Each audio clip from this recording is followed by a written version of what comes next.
All right, what up, guys? The Pickup Avengers are back. I just thought of that as I was driving.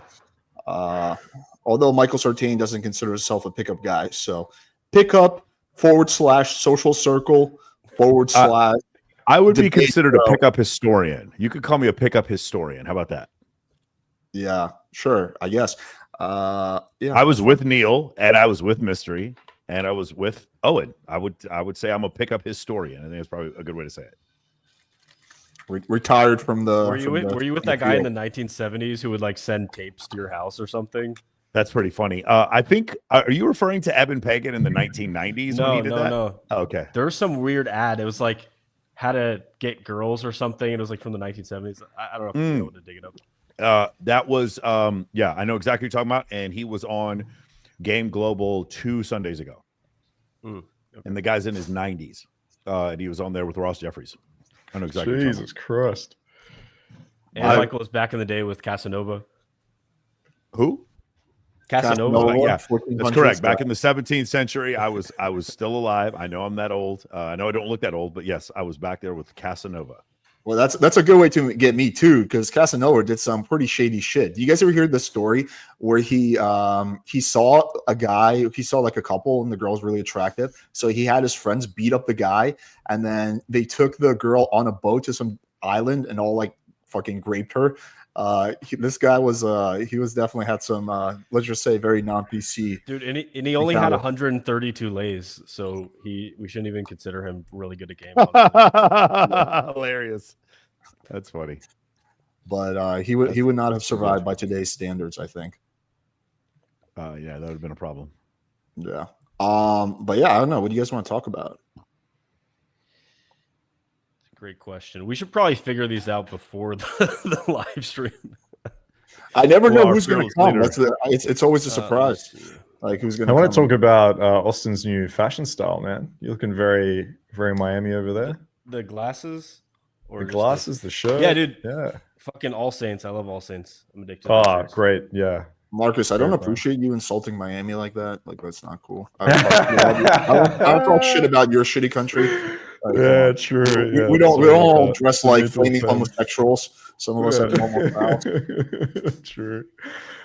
Sorry about that. Is it for is the red light thing for your sleep? Yeah. I after every immersion I do, I reset my sleep, so I start waking up at like 3 a.m., then 4 a.m., 5 a.m.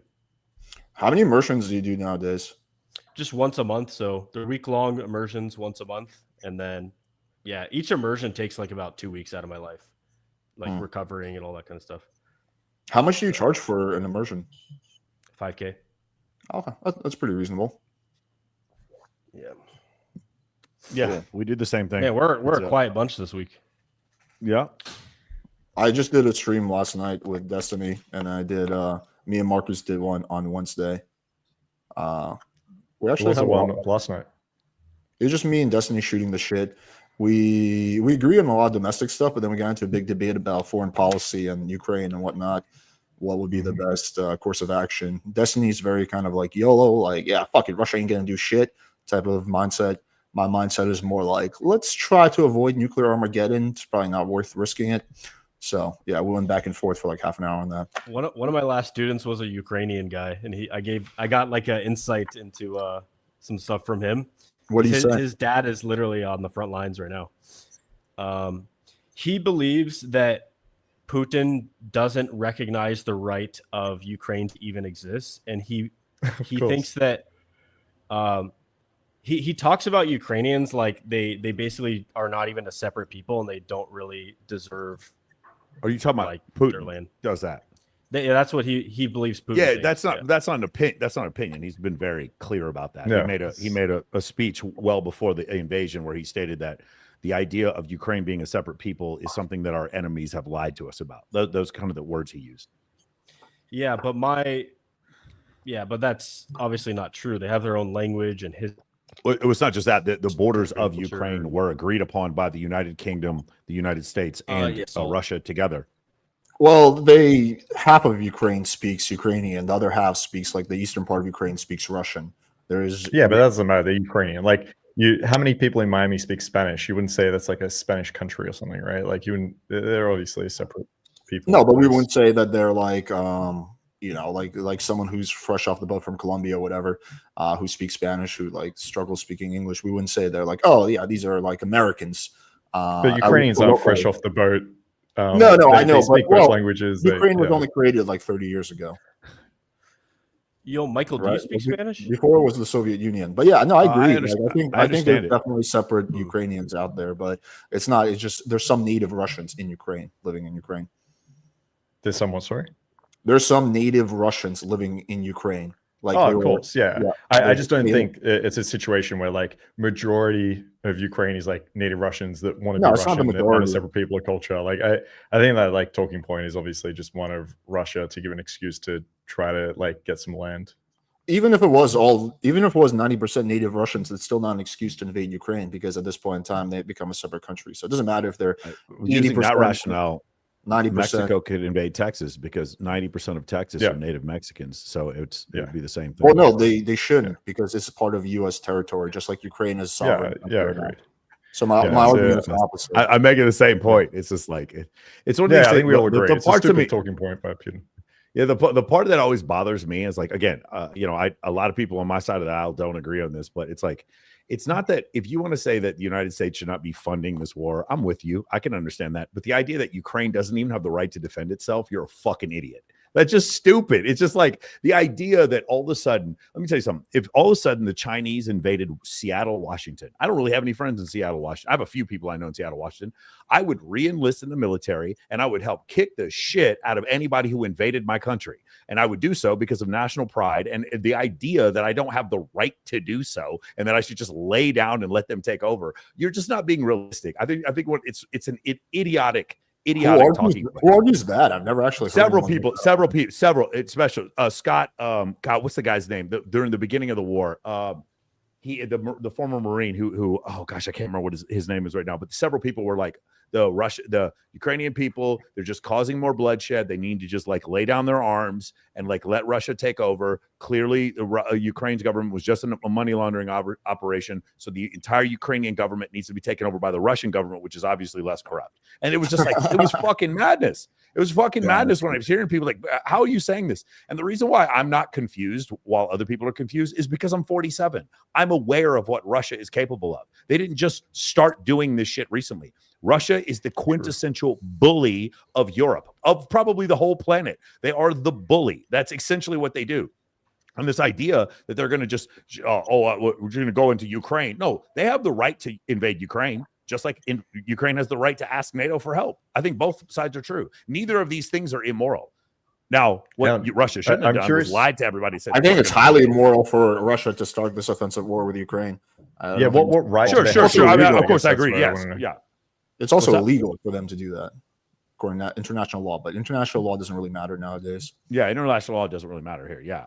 Again, I'm not saying like Ukraine or Russia is strong enough to where if they want to invade Ukraine, they can invade Ukraine. My point is, then you can't then say Ukraine doesn't have the right to ask NATO for help. They do. They can ask NATO for help. And then eventually we can get to a point where NATO's like, okay, we don't want to help you anymore because we don't want to prolong this war. That's fine also. But like, it's just this propaganda, like, oh, they're going to win in a couple. I mean, do you know how many people 3 years ago, if you guys go back and listen to me on these fucking debates, I was with Destiny on one of them, where these people were telling me that the whole country was going to fall in a couple of months. Here we are 3 years later, and they haven't got one fucking dick hair past Donbass with their invasion. And it's just like, it's exactly what I said was going to happen. And people just didn't want to fucking hear it. There's no way that Russia with Russia's armaments can stand up to American armaments, period. It's like 6-1. There's also the way that drone warfare is being fought with like literally like DJI Mavic drones. And now they're like creating their own drones. Well, it is the most insane change in warfare I've ever seen. To be fair, that's an advantage to Russia because Russia buys their drones from Iran, and Iran can develop highly sophisticated technological drones for 6,000, whereas the Americans, their drones are like 22,000. So the drone warfare is actually where they actually have an advantage cost-wise. They have a cost-wise over the West. But have you seen what they use it for? They'll like strap a tank mine to a drone and just like like a literal drone that you'd fly for photography. You're on talking a about tank. just like you're just talking about janky DJI mic. Yeah, that's funny. Yeah, Dude, it is crazy. And then they're just like jamming and unjamming. It's a crazy. And then now they have to like put nets around everything because there's kamikaze drones that'll just fly in and blow up a soldier. They like drop grenades on. Yeah, warfare has radically changed than it was 20 years ago. Yeah, sure. Warfare changed. I mean, the thing is, it changed, but didn't Call of Duty tell us this was going to happen? In Call of Duty, you can drop things from drones. You could do it 10 years ago. You could drop things on people. You had a UAV telling you where everybody was. Like, honestly, it's just like in when you play Madden, everybody started running 4 wide, throwing the ball on 4th down, and then the league started doing the same thing. I think warfare is starting to mutate towards what Call of Duty is. It's like have you ever seen V for Vendetta? Did any of you guys see V for Vendetta? Yeah, I think I have. Yeah, I think I have. Yeah, if you go to the comments for any clip from that movie, everyone's just like, dude, they fucking predicted COVID. These guys knew it. It's not a perfect analogy because obviously it didn't work exactly like what happened. There's another movie that perfectly predicted it. What was that other movie? Literally Contagion? Wet Market in China. Yeah, Contagion. That one was crazy. Yeah. That was crazy how accurate they got. God dang. And then at the very end, she's like shaking hands with this guy who got this like bat from a wet market. And I was like, man, that's a little too foretelling there, bro. Although I don't believe it came from a wet market. I believe in the lab leak hypothesis. I think it could be both. They could have theoretically it could be both. But I think one is a lot more likely. Well, no, what I mean by it could be both is they could have procured the animal from a wet market and then used it in order to test the virus on it, and then the virus gets out because of either nefarious or negligent actions. All I'm saying is the idea that it wasn't made with a scalpel and a fucking laser. It's like, we're going to create COVID. That whatever COVID is, it is a descendant of some strand of virus that has been around for billions of years, ever since there were multi-cell organisms. That's the whole purpose of gain of function research. It's you take existing viruses and you modify them and you make them more lethal so that you know how to protect against them. It's kind of a weird concept, but that's been going on for a while. Gain of function research is nothing new. And that was a lab where they did gain of function research, specifically looking at that type of strain of virus. The head virologist, this was interesting, the head virologist for that laboratory, when this happened, she was on vacation or on a business trip or something like that. But when she was asked by a journalist, her initial thought was like, fuck, the virus got out, that there was a lab leak. That lab had failed multiple security inspections. In fact, there was a report by America that came out 5-6 years earlier that lab is a massive safety leak. The proper precautions are not measured, and that lab needs to be shut down. And just no action was ever taken on that. Yeah, I mean that seems like a nefarious. But by the way, there's no active cases of smallpox anywhere in the world, but at the CDC headquarters in Atlanta, they have vials of smallpox. They just have way better security there. Smallpox would be, we don't even inoculate for it anymore. With most people, it would eradicate massive. It would be horrible if that shit got back out. But it's sitting there. Look it up if you don't believe me. There are actual live strains of smallpox that still exist. I believe you. I know that happens. The idea, these labs will keep viruses. But there's a difference between having a virus from a while ago and actually actively fucking with the virus to make it more lethal. Sure. Yeah. This is like one of the things that I side with the right I didn't think it was that. I didn't think it was that lethal. I would put it below, like, say, measles or fucking smallpox. I didn't think it was that lethal. I thought it was worse than. It depends for who. Like for young people, it wasn't lethal at all. But for old people, it was actually quite lethal. For like people 70, 80 plus, it was very lethal. But the flu is also pretty lethal for them as well. Right, but this was like 10 times more lethal than the flu for old people. But it was less lethal for kids than the flu. Right. So it's just interesting virus. But anyway, I don't want to go too far on the side tangent. All right, let's start with these. Of these 4, Alex looks the most handsome. I will take it, although I don't know if that's a fair compliment. I definitely agree with that. Yeah. That's just subjective. All homo. How to overcome online paralysis analysis when it comes to pickup approach community. What? I have my answer, but I'm gonna let you guys go. Is he asking like how there's so many different perspectives who to go with? Yeah. I think you just find the person you resonate the most with, go deep with them for like a year or two, learn as much as you can, and then once you get to a certain level, you can start taking various perspectives. The problem is if you take too many perspectives early on, you do get analysis paralysis, and you don't really know what the fuck to do. So Yeah. yeah, like I had a mentor for 2 years. I just went super deep with him. No homo, no diddy. And and then after that, I got various perspectives, and yeah, you can learn a little bit from everyone. Like I learned from some people what not to do, and then I learned from some people what to do. But I already had that base of reference experiences and that one methodology that I was using, and then I grew from there. This was me, probably 2005 to 2008. And, back at the time I met Mystery, and I was working with Mystery for a while. And I'll tell you that the thing that happened for me, and all due respect to those guys, was I would go out to different nightlife venues in Miami and Atlanta and Los Angeles. And I saw these guys who were actually crushing it with women. It wasn't videos about it. Like I literally saw the girls that were going home with, the girls who were consistently going home with 10s. And I started to realize that there's just holes in what pickup was teaching people, especially when it had to do with logistics, say like female friends, or there were massive holes when it came to social media. And so I just paid attention to what the guys who were crushing it did. So honestly, that's what I would tell you is like, I would maybe, if you want to take a boot camp, go take a boot camp with somebody, but then just like look at the results of what it is that you're going for. I've been so paranoid about that for the last, 16 years. That's why I have more photos and videos of me with hot girls than probably anybody in the space, save for Bulgarian. That's just what I've done over the last few years, because those are the type of girls that I date. And I needed people to see that, because there were so many pickup artists that I've met over the last 10 years who were absolutely horrific with women. I mean, they were terrible. Like they literally had no idea what they were doing, and they were so sure of themselves. And then, if you add name drop. No, very similar to what happened with Lucario, where it's like, hey, can you show the girls that you date? And of course they couldn't. Or if you ever met their wife, you were just like stunned at like how mid or unattractive she was. So I wanted to make sure that there was a pretty big difference. And you'll notice that a lot of guys don't do that. They won't show the results. So I think that's probably the biggest thing I would look for is like, hey, can you actually see that this guy gets the girls that you like? Isn't and can weird you do it consistently? That used to be a thing. Like 20, I mean, that's why I posted so much Infield and stuff, is like I wanted to have overwhelming proof for people, and same with my testimonies, like overwhelming proof that these guys are getting results. But like after COVID, it seems like anyone can just talk on Instagram and get 400,000 followers, and they're like, and they have like no results, no proof, and then people follow them. I'm perpetually confused what people follow. But should I just chalk that up to people being dumb, or are they just like better at marketing to me, or I don't know? No. I'll tell you what makes it even crazier is that the more I showed, the more people would come out and just talk shit. It didn't matter how many of these girls were my girlfriends, how many I was dating, how many times I was at the Playboy Mansion, how many of the girls were following me, how many of the girls were commenting. It made no difference. They were just like, the more I said you were wrong and the more I showed the evidence, the angrier people got. So instead of saying, hey, let me look at this objectively, it looks like Michael actually is doing pretty well, what happened instead is, no, you must be paying these girls, or no, these girls, you aren't sleeping with any of them, or whatever cope they had to make. So that's when we created Vegas Immersion. And now 8 times a year, I have 30 guys come out here for immersion.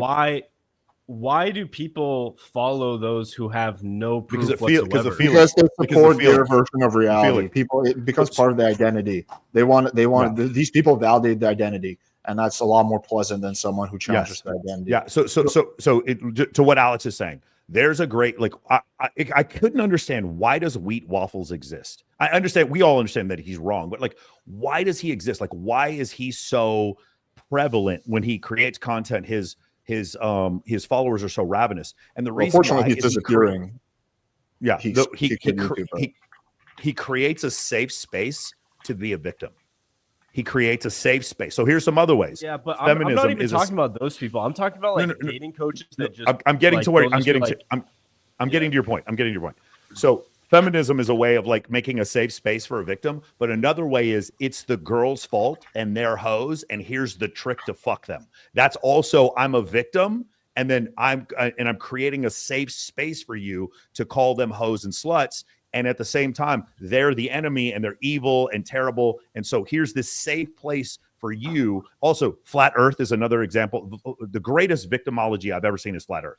Flat Earthers, like literally everything is fake. Dude, you ever watch Professor Dave Explains on YouTube? Yes. Dude, that guy. I debated. There needs to be that guy for every niche online. You've debated Professor Dave, but he's not a flat earther.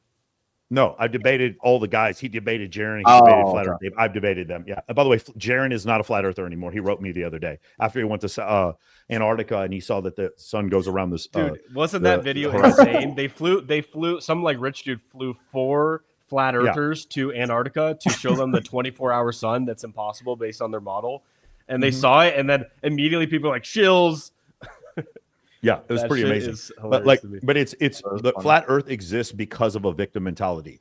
The Earth is flat. Operation Paperclip. NASA is fake. The Illuminati, etc. And that's why I'm poor. That's why I'm fat. That's why I can't get a girl. Because it's this victimology. So when you give people an excuse to be a victim, you will blow past the 4 of us in 2 seconds. I don't accept any victimhood in my program. 0. There's no victimhood. And because of that, I don't grow very fast, or I don't grow. I mean, this week I've obviously grown insanely fast because we had a video hit 7 million views. But for the most part, I don't grow that fast. And the reason why I don't grow that fast is because I'm not here placating to your victimhood. I'm letting you know you're a bitch for making excuses. And a lot of people just don't fucking like that. They really don't. A lot of people who don't. You see all the people who are commenting negatively. You know the video that college running back, the fitness influencer who's drinking the Saratoga water and he's fucking, he's dipping his face. And you guys know what I'm talking about. I got 700 million views. Yeah. Okay, that video. Ashton Hall. Yeah, Ashton Hall. Bro, Alec, you're out of your mind. You've definitely seen the video. And so black dude, he's fucking getting ready at fucking 4:30 in the morning and doing all this shit. And people were calling him a tryhard. And my whole thing is like, this dude makes more money than you and he's more successful than you. Like, why do you have anything negative to say about this? He's not telling you that you have to live your life like this and put orange peels in your face. And yeah, some of the shit he did was fake. Like he was showing that he was out at 6:17 in the morning going to run, but like the sun isn't even up in Miami at 6:17 in the morning. It was like, that part was like fake. But at the same time, it's like this culture that we have now is so ready to pounce on people and to bring them down. And that's the reason why it's never been so easy, if you want to right now, to make money as an entrepreneur, because so few people want to do that. They don't want to take risks and they don't want to, and they want to live in victim mentality. If you can escape those 2 things, you can become risk tolerant and you just absolutely under no circumstance, no matter how bad things get, you just never take on a victim mentality. You'll have outrageous success. But again, like, can you think of anything that's lower risk in the world than leaving anonymous comments on like TikTok or YouTube? There's nothing that requires less risk than that. And so that's what they're doing. They're risk averse. And then they have a little victim into, oh no, Michael, what you're doing is fake. Those girls are all hookers or whatever nonsense they got to make up. And then I'm like, okay, well, if they're hookers, message them and ask them if they'll fuck you for money. And then when they don't, then let me see. Give me, I'll make a bet with you. I'll make a bet with you for $50,000, and they don't ever want to do. They don't ever want to take it up. So that's just kind of the whole thing. It creates a victim space, and so because these other coaches create a victim space, it's not your fault. She was meant to do this. Women will all leave you. All this kind. When you create that victim space, people will jump to it, and they don't need to see your proof. They don't need to see the fact that you date 10s. They don't need to see the fact that you get any girl you want. They don't need to see that. All they need to hear is that, hey, this is a place that fits into the narrative that I need to feel. Bro, having people agree with you feels so much better than the truth. Bro, it feels so much better having people just say, yes, bro, you're right. It feels so much better than the truth. And I just like, when I joined the military, that's one of the things we don't have. They don't tell you they don't say anything to make you feel better. They just tell you the truth and you get used to it. So, I mean, I would say that's probably the main reason. That was a really good monologue. I'm gonna actually clip that. That was really good. I agree with basically everything you said. I will just add this. It's very ironic what happened to Waffles. I don't know if you guys saw. Did you guys see his video where he announces that he's quitting YouTube again? I mean, it's very coincidental that video dropped like a few weeks after I dropped my Black Pill Destroyed video. So here are the reasons he gives. I reacted to that video. He starts off the video by talking about how hard it has been on him being a content creator. He's saying that there's people who talk shit about him in the comments without actually watching his videos first. I guess he didn't understand the concept of a hater. And he said that he named 2 situations where a girl did not want to go on a date with him because she discovered his YouTube channel. So it's just solely based in victimhood. It's like, poor me, he's like, he's basically saying like, yeah, I have to suffer so you guys get the benefit type of thing. And then ultimately, the way he closes it out is by saying, well, I can't make videos on YouTube anymore because it's hurting my life. and I don't know where all these toxic people are coming from, but I am gonna create a Patreon community. So if you want to pay me like $10 a month, then you can still watch videos. Good thing we were. Hey, good thing we Waffles. We were worried about you, but it looks like you've got this whole thing figured out. Good job, bro. We were worried, legitimately. Hey, I have an admission to make. You guys will think this is funny. So I came on here one time, and I don't even remember when this happened, but I talked to you guys about me using my close friends list, and I use that. So basically, the way it works like this: I use my close friends with girls that I think are really attractive, that I want to build attraction with, and I only post like pre-selection stuff on my close friends list for those girls. The girl that I was seeing, I told you I was seeing a girl who's Eastern European. Her mother saw the video and then immediately went and showed it to her. She took everything out of context, basically saying that I was doing all this stuff to her. And I was like, well, obviously I'm not. And I thought we would have a discussion about it. Nothing. Done. She was just done with me. So she saw my video. She saw me talking to you guys, and that was enough. She didn't even want to have a discussion with me about it. Nothing. It was crazy. And this probably this happened a couple times. So Michael, now that you missed out on this girl, are you gonna be a victim and quit YouTube because it's taking a hard role on your life? You know, it's really harsh, man. So the thing is, I asked the other 4 girls I'm dating, like, what should I do in this situation? And they all told me just keep making content. I'm kidding, sort of. I'm sure. Hopefully, if they're watching set up a now. Patreon for you, bro. It's all good. The thing is like this. This is kind of a microcosm for anybody who's watching this. I like the example of Layla Hermosi. I don't know Layla and Alex Hermosi. They live like 800 feet away from me, but I don't know them. But Layla and Alex. Layla supports Alex's business. If Alex was lazy, Layla would be like, get the fuck up and go to work. That's the kind of person I want in my life. Is someone who is like, again, like think about with Markus. Some girl who wakes up next to you and you're like, you need to get your fucking clients laid today. Go out there and get some pussy. Like someone that behind you, that is who you need to be with, gentlemen. Anyone who gets in the way of your business whatsoever, notice how she doesn't give a fuck when you spend money on her at a restaurant. She doesn't care about where the money came from then. But then all of a sudden she has a problem when you're a dating coach or whatever else you may do that may be controversial. Maybe you're a club host or whatever. You don't mind spending the money, but all of a sudden you have a problem with how I make it. Nah, bro, I'm done with that. That is an absolute non-negotiable from this point. You have to completely and totally support what I do for a living. Yeah, no, I agree. Everybody who's watching this should have the exact same boundary. I agree. I mean, a good girlfriend is gonna be supportive. Like my girlfriend gives me all like new ideas all the time when I didn't ask for it. She'll participate in any of my videos if it helps. She'll just do anything and everything. Hold the camera, whatever. That's awesome. If I need help with whatever. Yo, so, you know. when I see guys that, especially when they're older and they're dating girls that are super successful, and I see their wives and their wives are like not super hot. They're not ugly, but they're not like super hot.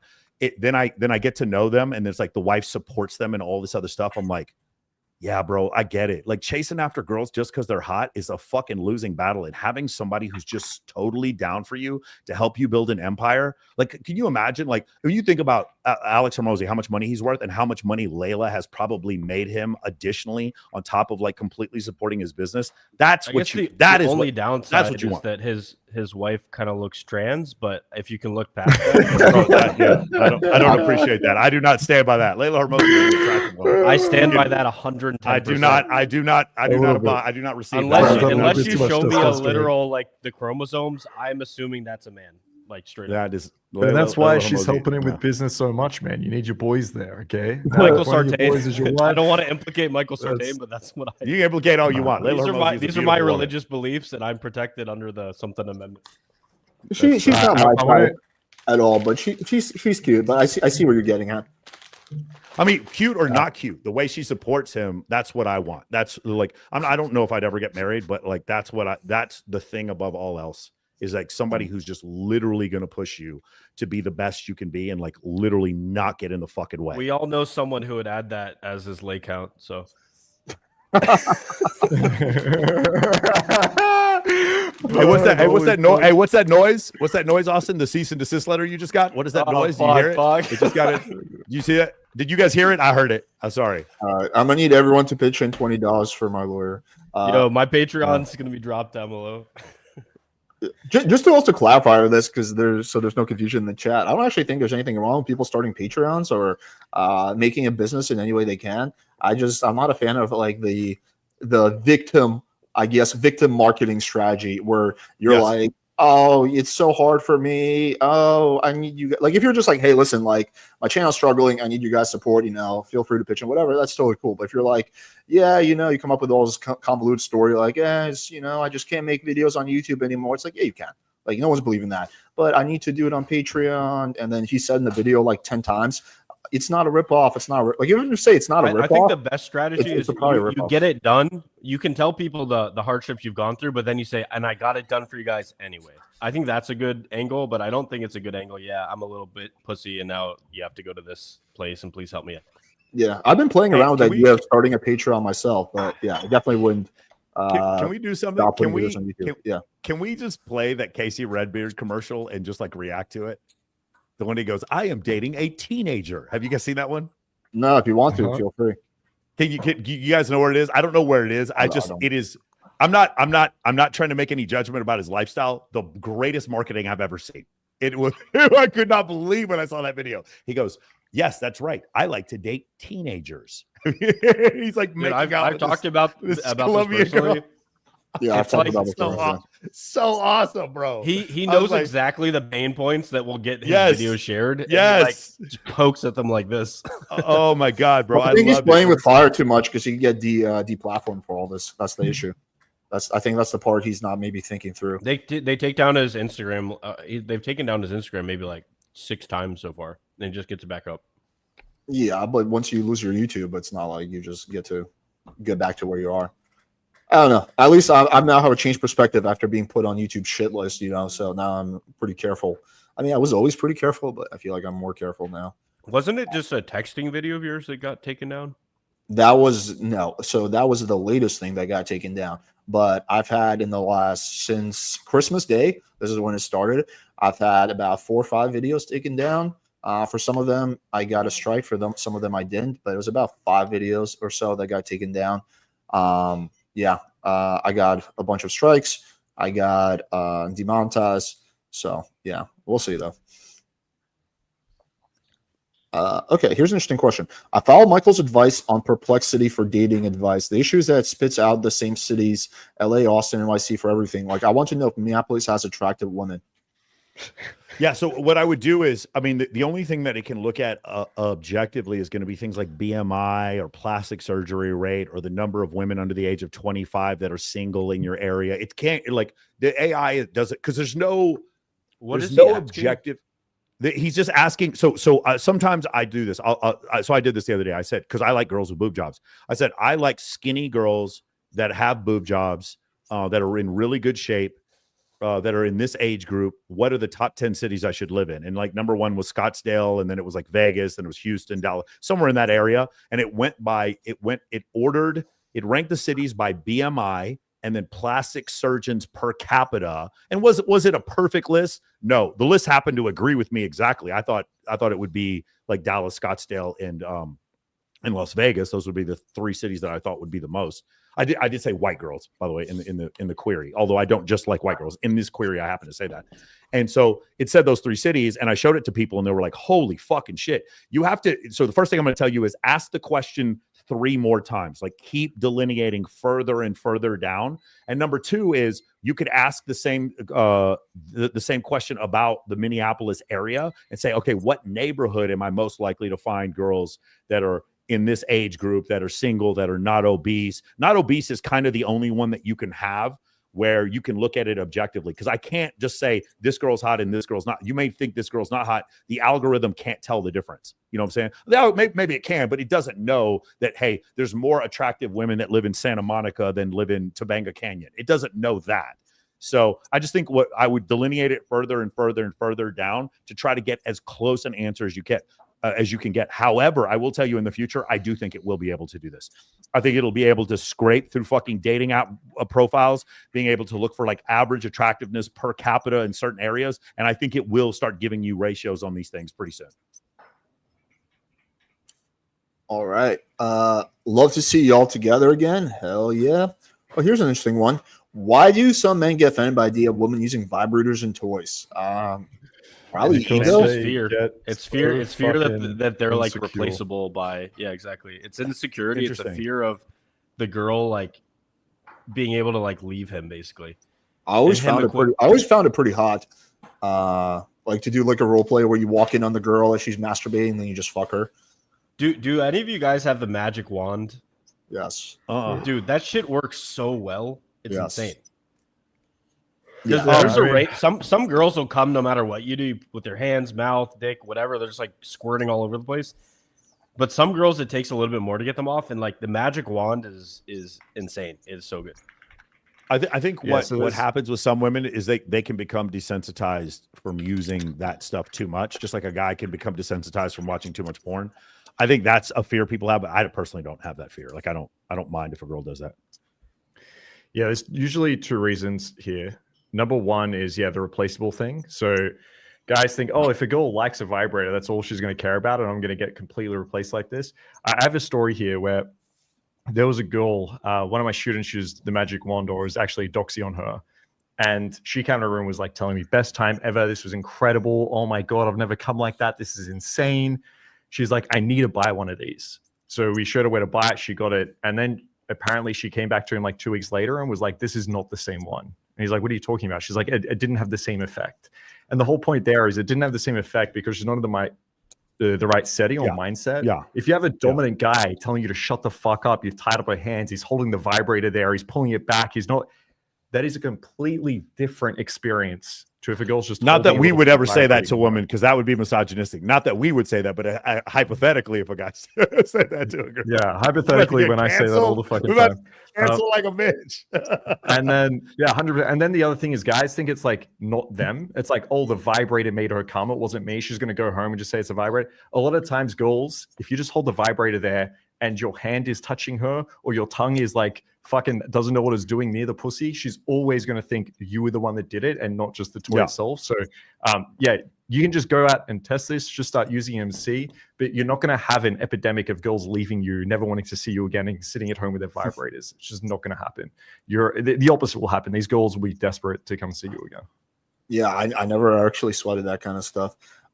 Dude, the funniest answer would have been when he was asking about toys. You'd be like, "Yeah, so I use my Hot Wheels on." But anyway. That'd be funny. Do you believe asexual people exist, or do they just have low sex drive? I mean, I feel like No, every they type of definitely person, exist. every type of person exists. The question is how common they are. I would argue that the Isn't it like majority of less the than time, just someone has a low sex drive, but there's probably so many sexual people out there. Yeah. Someone's asking if I know Diplo. Do you see this question here? Second to last one. No, I'm like really far up still. I just Okay. go in order. Well, do you All right, know keep going. Diplo? I've been I don't know Wes personally. That's what all the girls who sleep with him call him, Wes. If your girl calls Diplo Wes or calls Skrillex Sonny or calls Deadmau5 Joel, she's not your girl. So the thing about it is that dude has wild parties back at his room up at the Wynn, and I've been to some of the parties, and I'm not surprised that I think he banged Nina Agdal too, right? Logan Paul's girl. I think he hooked it up with her as well. But no, he's pretty, of all the DJs, he's probably top of the list as far as like most notorious for that. No. Dude, Damn, Alex, poor how can Logan anyone- Paul's- It's his wife, right? Man, she had the worst diss video made of her than I've ever seen. Oh God, yeah, she was a nightmare for Logan Paul's already failing career. Damn, Alex, how can anyone take dating advice from balding, not bald guys? It's crazy. No game will overcome that shit. Well, this is just the logic here is reversed. It would be more of a better question would be how can anyone take dating advice from really good looking guys since they're getting the results through their look? If someone who's not attractive or whatever you guys see me as, like just some fucking bald incel, whatever, if someone like me can consistently get results, then that actually further proves that my shit works. I don't know how that logic is not obvious. You're just gonna your girlfriend is like cleaning up your apartment right behind you, and it's still gonna make him mad that you said what you just said. Like even Dude, no matter how there's a much you guy in disprove what he just said. There's a guy in my group chat who he travels like around the world. He's bald. He'll meet girls that are literally like they have a bald kink. Like they literally seek out his fucking bald head and get off to it. Basically, it's kind of weird. But there's I got people plenty of that students that are way better looking bald, right? They come across as way more dominant. Like they've got a bunch of tats and shit. They look like serial killers. They absolutely fucking slay on online dating. No, yeah, I mean, it's a stupid fucking Do question. you guys understand? You want to look like a serial killer. That's how you want to look. You want- I agree. I wish the world wasn't like this, guys, but that is the case. It is the case. Dude, I just look like a beta cuck with all my hair, bro. I gotta shave Yeah, it it's off. kind of gay. Dude, I was gay. thinking Why about would should I do a video like where I shave? You have a off symmetrical the broad, face and you're white. Why would anyone ever listen to you? That would be a really cool video, but I don't know if you actually want to like fucking shave your head. Let's do it. I would do Live it, and shaving of the everyone head. should shave their head at least once in their life. You go low. Yeah. Have any of you guys ever had hard fucked a hot wife? Like I versus soft fucked a midwife. Wife? She was delivering my child. It's an interesting question. I have hooked up with people's wives. Yes, I used to do that in like 2013, 2000. No, Do you know what? 2015, This guy sounds like 2016. his wife just got fucked by like a dating coach and he's trying to find out who it is. Like, this is in caps. He looks angry. If any of you guys, was it a hard fucking? All right, that's going to upset me even more. All right, Her pussy was really sore. Okay, it was really sore. Hard. It just depends on who you ask. You know whether or not it was hard. It depends. You know. Thank you. I don't know how to answer that. Are you noticing an uptick on dating app fatigue? Reopeners don't work like they used to, and I number close, drop off asset plans, and Tinder seems some. I don't know. I constantly am doing like Tinder experiments now. I'm just doing one right now, which is like Tinder feminine. It's going to be male feminist picks up girls, where I made a really feminine profile and I'm saying like really cringe feminist shit. And I got like 250 likes in 48 hours. I got a shitload of girls who are still down to meet up. So I don't know. I'm just not noticing dating apps getting harder. Just it hasn't been my experience. To They're all gonna piggyback on friend what zone Mike you. was saying about like how to find where they're hot girls, I think that literally is the best use of dating apps. Put your dating app in a city and just like swipe, and you'll see like after you do 100, 200, what the average like girl Yeah. looks like in that city. I think what's happening. Austen Dunham talked about this. What he's receiving, this anonymous guy, what he's receiving on his dating apps is not going to be what a guy who's successful on dating apps is receiving. And so he's going to be getting. It's just like you do this if you have a sales team. The best closers get the best leads. It's this, and the worst closers get the worst leads. As you get fewer and fewer right swipes on the dating app, you're going to get like worse and worse girls. And I think what he's with, because I've been on some dating apps before, and I was like, wow, there are actually some, pretty girls here. But for the most part, I talk to my friends and they're like, yeah, there's a few, but I have to swipe like hundreds of times before I find anyone who's hot. And when he's talking about reopening, I just feel like what's happening is the app, at your lack of success is causing the app to just elo you lower and lower and lower. And so that's the result that you're getting. So, and I'm not surprised. Girls hate dating apps too, which is surprising. Yeah, but this is probably in this guy's head. I doubt he's measuring how many reopens he does and what the success rate of that is. He's getting girls on dates. Like he said, I set plans in Tinder and seems so unmotivated on the date. Like he's getting dates. So he's going on dates with his girls. Like it's probably in his head. He's probably coming to this date thinking these girls are unmotivated. And if you act that way and seem that way, that's how the date's going to go. It's going to be fucking rubbish. I think just start afresh.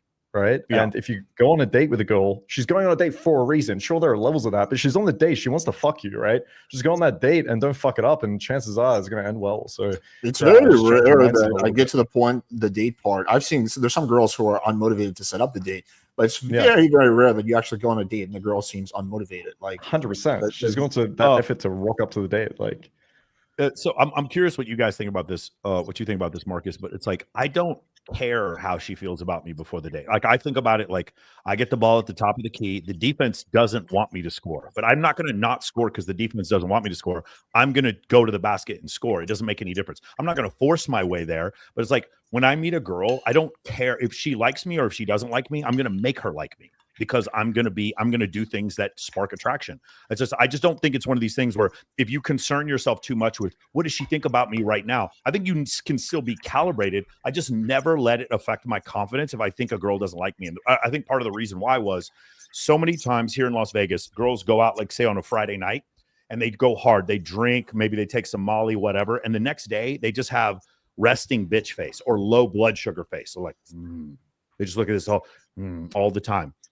And you hang out with them for a while, and in the end, you get a text message like, hey, loved hanging out with you, or they come home with you, and you end up having sex with them. And the whole time, during the night, they're like, And you just don't recognize it's a combination of Botox and low blood sugar. And you think that the girl doesn't like you. And I do not react to that shit anymore. I don't care. When I have the basketball in my hand, I'm going to score. I don't give a fuck with the way the defense plays me. And so I think guys concern themselves way too much with this idea. I wouldn't give a fuck if she was motivated or if she wasn't motivated. When she gets on the date, she's going to have the time of her life, and it's going to be following me back to wherever I want to go. I don't care whether or not she's motivated. You don't need to be a mind reader here to figure out if the girl likes you or not. It's not important. Like, just look at her behaviors. If she rocks up to the date, she's compliant, she's into you, there's some level there. And I agree, like, you just understand that you can build this over time, and you can build that compliance and keep testing it. So yeah, if she's rocking up to this fucking date, as Michael said, it doesn't fucking matter. She rocked up to the date. So move her forward, right? It doesn't matter. You don't just sit here and pretend to mind read about what this girl is thinking. When you have enough experience, you'll actually have a girl who met you and didn't like you, and you still went home with her. So if you could get her when she, so now what happens is it becomes Schrodinger's attraction. Instead of Schrodinger's cat, it's Schrodinger's attraction. Then it gets to the point where it doesn't matter if she liked you when she met you or not. You know you're going to maintain attractive masculine boundaries, and on average, you're just going to do a lot better than the average guy because you keep doing the right thing, regardless of if she liked you or if she didn't like you at the beginning of the day. Again, I analogize it to like playing football. It's like, I don't care what the defense does. The defense doesn't want me to score. I'm not going to not score because the defense doesn't want me to score. It's my initiative and it's my agency. So I'm going to do things that are going to make her attracted. And that's it. And women don't believe you can make them attracted. And black pill people don't think you can make women attracted. And mode 1 guys don't think you can make girls attracted. But we know you can, because all of us has probably seen a situation where a situation was not going well, and then all of a sudden it started going well because you were able to generate attraction. Austen, am I still echoing? Just a little bit. Oh, fuck. Why don't you just wear AirPods? I don't own AirPods. I do everything wired. Long story. Okay. How bad is it? Like 1 through 10? It's like a 4. It's not bad. 3. Okay. If it gets worse, then I'll switch things up. Here, I'm curious what you guys think about this. This is the advice I always give. When you're on a date with a girl, I don't even think like, oh, does she like me or does she not like me? I don't think that's even a good thing to think. I think you should assume attraction and then just focus on building sexual tension and comfort if necessary. That's the only thing I focus on, is how can I build maximum sexual tension and how can I build adequate comfort so that she'll go home with me. I think that's a better mindset. What do you guys think? Yeah, because when you're starting off the first 10, 20 minutes, the girl's going to be a little bit anxious. She's not going to know if this date's going to go well. Also, another thing I talk about is you're not dating in a vacuum. Most guys suck. Like, they suck ass. Most girls suck ass. Like, most people are just kind of lame. So she also has seen this patterns of like, okay, the past 3 dates I went on, the guys have been kind of shit. Is this going to be a waste of my time? So as she starts to warm up to you, like, what is that? What's tsundere? It's like a Japanese word. Like, you warm up to people over time. And like, I've gone on dates with girls where it's like the first like 10 minutes, they're a little bit off, maybe they just finished work, they're a little stressed. And you don't want to like hyper respond to how she's feeling and be like, oh shit, does that mean that I'm bad? No, like Alex said, assume attraction, assume it's on, and just execute the program. Like, just have a conversation and act in an attractive way. And by assuming attraction, you're putting yourself in a position where your behaviors and your communication is going to be most attractive. So yeah. I got this idea from like, this is when I was learning game analyzing, when I'm the most confident. And you're the most confident after you finish fucking a girl, right? You're like so smooth, you're so funny, like you're just super confident. But like, why is that? Well, that's because number 1, you're free from the outcome. And number 2 is that she likes you, so you just act accordingly. So it's like, okay, well, it's kind of a cheat code if you could just assume attraction. I think the mistakes a lot of beginners and even intermediates make is that they think that, oh, the girl doesn't like me enough, so I'm not going to try to kiss her. I'm not going to try to pull her because I don't think there's enough attraction, when in reality there was. So if you just assume that attraction, act accordingly, and then just build as much sexual tension as possible, and comfort sometimes will be necessary too. But I think that's a better paradigm. Think about Dave Chappelle versus like a young comedian who's just starting off. If you ever see a comedian who's starting off and he bombs on stage, it spirals downward out of control, right? It spirals. Have you ever heard Dave Chappelle talk about ever since I was 10 years old and I went on stage, I always do well. It's like every time I get on this shit, I never bomb. It's incredible. And then he made that one joke about being super high one time on stage and he bombed in Detroit. And he goes, people of Detroit, you will never get your fucking money back. So even joking about him bombing was funny. His extreme confidence, he does not go out there and worry about whether or not he bombs. He knows he's going to take right action and he's going to be funny and the right people will appreciate it. And because he has that attitude of like Chappelle doing comedy is what I would consider like supreme confidence. When I see that, it's the same way I feel on a date. It's like I'm not getting the feedback from her that I want. Therefore, I'm the comedian who's spiraling because the crowd is not laughing at my jokes.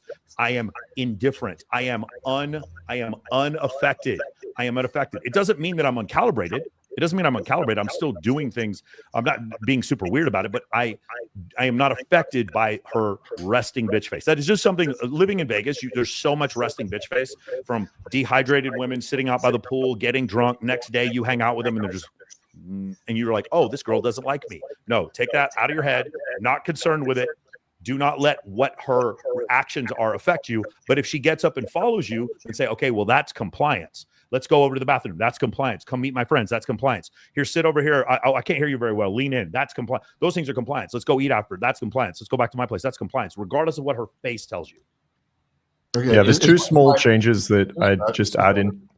There's two small changes I just add into here from my perspective. I agree with Michael. I think about German girls, right? Like I agree. It's like the Botox, but a culture thing where Germans just are so that they'll give you absolutely nothing. And then you're like, do you want to come home and have sex? Yes. It's like, oh, fuck. Okay. I didn't expect that. So 100%.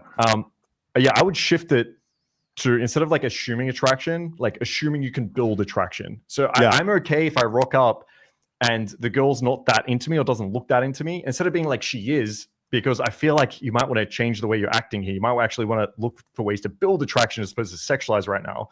So I'd rather like assume I can build it. And then number two, I fucking hate the word comfort. It's just a semantic thing, but I think some guys take it the wrong way. A lot of times I see students in interactions, it's not going well, and they think I'm missing comfort. Now they start asking the girl about her pets, about her grandmother, about how many siblings they have. It just fucking kills attraction completely. I rather use the word trust. The girl needs to trust in what you're saying. You need to be congruent. But if I never want a date where the girl was like, that felt so comfortable. I want to feel nervous. I want to be anxious. I want to be unsure if I'm into it. I want her to chase. And I think like some guys hear the word comfort and they think, oh, I just need to be really nice and make her feel safe, as opposed to feeling like I need to build trust and be congruent here. So there's just small changes I would make. Yeah, but Marcus, you have to agree. It's a fine line. Like if the girl feels too nervous, she could just dip or just not come home with you, right? There should be a combination of sexual tension, excitement, a bit of nervousness. I agree with you, and some level of, you can call it trust, comfort, whatever. To address what you said about the students, I agree. Like logical questions isn't how you build comfort. It's not about asking about her pets. The way you build comfort, typically, the best way, in my opinion, is through humor, making the girl laugh, getting her to loosen up, getting her to be in the moment, right? Getting her out of her head and getting her in the moment. That's, I think, the pinnacle way of building comfort. But yeah, I agree. A lot of people get it wrong. Like I'm gonna ask her about like her childhood, and that's gonna build comfort. Oh wait, she was molested by her stepdad. Oh shit. Yeah, great conversation. Yeah, I agree. That's why I said it's just probably just semantics, but I think. Oh really? What was that like? Way. Ask her open-ended questions. Oh my god, bro! Exactly. Fucking hell, Jesus Christ. I think another one big one is. I think another big one is play your cards way. We can role play that later. Jesus Christ. Damn, you're gonna ruin the surprise. I was gonna molest you tonight. Yeah. See, I'm not building comfort. I'm building trust. No.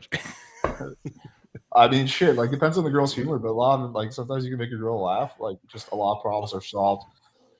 Especially with like bitchy standoffish girls. If I can get her like fucking giggling, then like half the battle's over at that point. You know. I think there's different styles of game. Okay, what do you guys think about this? Here's kind of the analogy I've always given. I used to think that basically like the style of game that I do and that you do, Marcus, and you do, Oz, because we have similar style, which is basically attraction game where we build massive amounts of attraction, we spike attraction, build sexual tension, blah, blah, blah, was like the only type of game. I did have an experience with this one guy. He's not on YouTube or whatever, but he didn't do any of that. He never did emotional spikes. He never really sexualized. He never really cracked any jokes. He just built deep connection, and he would close. I mean, I saw it. I saw him close like hot girls over and over again. So now the way I explain this is that there's two types of game, and that the connection game is a part of game that I have seen work for at least this one person. I mean, it really depends what you mean by connection. I think a lot of guys do things and they don't realize what the variable is that is creating attraction. So I've had guys come up to me before that say, I'm just completely fucking honest. Holy, and you probably know who I'm talking about. This is an old guy that used to coach, but he's like just extreme honesty. And he used to teach his students this. The issue was this was an attractive guy, dominant, assertive, calibrated. He'd go up to girls and honestly tell them, like, listen, what you're doing to me right now is fucking crazy. Like, if there weren't people right here, he'd build crazy sexual tension. He's honest. I love to travel the world. This is what I'm going to do with my business. And he created huge amounts of attraction, closed goals. He thought it's because he was honest. No, it wasn't. It was all these other things. Now he tells his students, just be honest. You have some guy that's really nervous. He goes up to a girl and he's like, I'm about to pee my pants, how nervous I am speaking to you. And the girl's like, okay, well, have a good night. And his whole thing is honesty. And I think sometimes you have guys that build connection and they think, oh, because I did ask about her grandmother, that's what made me attracted. And then you actually listen to their conversation. And the whole time they've been like having all these attraction triggers happening. Yeah, I went out with this guy extensively. I listened to his interactions. We went on double dates. He was my solid wing for like a year or so. So I don't know. I cannot build connections with strangers really fast. It takes me like a long time of getting to know someone before I can build an emotional connection. I'm not really sure how the fuck he did it. He definitely wasn't a bitch, or he didn't like fail shit test or something like that. But there was no emotional spikes. He didn't really crack any jokes. He just found something, and he could really vibe with a girl. And just the girls just kind of had this like, this guy really gets me type of look on their face. 100. I think the two biggest attraction triggers, understanding the girl and sexual authority, minus like fame or huge amounts of pre-selection, right? But like for the average guy, it's understanding the girl and sexual authority. And so like, I think if you can show the girl that, listen, I get you, I understand you, you can do that through cold reads, you can do that through this vibing. I think that's massive. I just think there's a nuance and an art to that more than just, oh, I'm just going to try talk to the girl about stuff that she's into. I think you're right. There's like a skill here and an art here where girls feel he gets me. And there's huge attraction there. I completely agree with that. I wouldn't even call it a skill. I would call it a talent. Like, he just seems like because no matter how talent. Yeah, I mean, it can be learned. I think you can teach that. Yeah. Yeah, I don't know. I don't think I could ever get to a point where I can instantly connect with girls. It's really hard for me to connect with other people fast. I need to really trust the person first, and it takes a lot of time for me to build trust. But I guess to each their own. All right, anyway, let's move on. Alex, do you think the black pill still stands in 2025 for the dating market? Like before I had Censorship, what do you think about now? I don't think it was ever prevalent. Like you have to understand, there's different dating markets. Yeah. There's like the online manosphere / pickup-y dating market. That's a small dating market compared to just the normie dating market. Like normal guys who just go out, talk to their friends about picking up girls. Maybe they've seen a few videos. It's probably not going to be videos on an art channel. It's going to be probably more generic videos where someone's picking up a girl with jokes and stuff like that. Maybe like they watch his Polo Kid or something like that. That's the predominant dating market. Those are most of the people. And yeah, like the black pill will never resonate with them. I do think that a lot of people enjoy being a victim. So that's basically where black pill gets its people from. Yeah, asking about black pill being prevalent is like saying, hey, is flat earth less real now that we can see that the sun goes around the South Pole, the horizon of the South Pole? Flat earth was never relevant, not for 1 second, and not even 1% relevant. Like when you're asking the question, black pill was never relevant because it was never real. It was just always just a placeholder for victimhood and a victim ideology. And whenever it was faced with facts, like you said before, someone like me was a bully, or he, criticized Austen or something like that, because in an arena of ideas, black pill does not stand up. It only stands up when you make YouTube videos by yourself.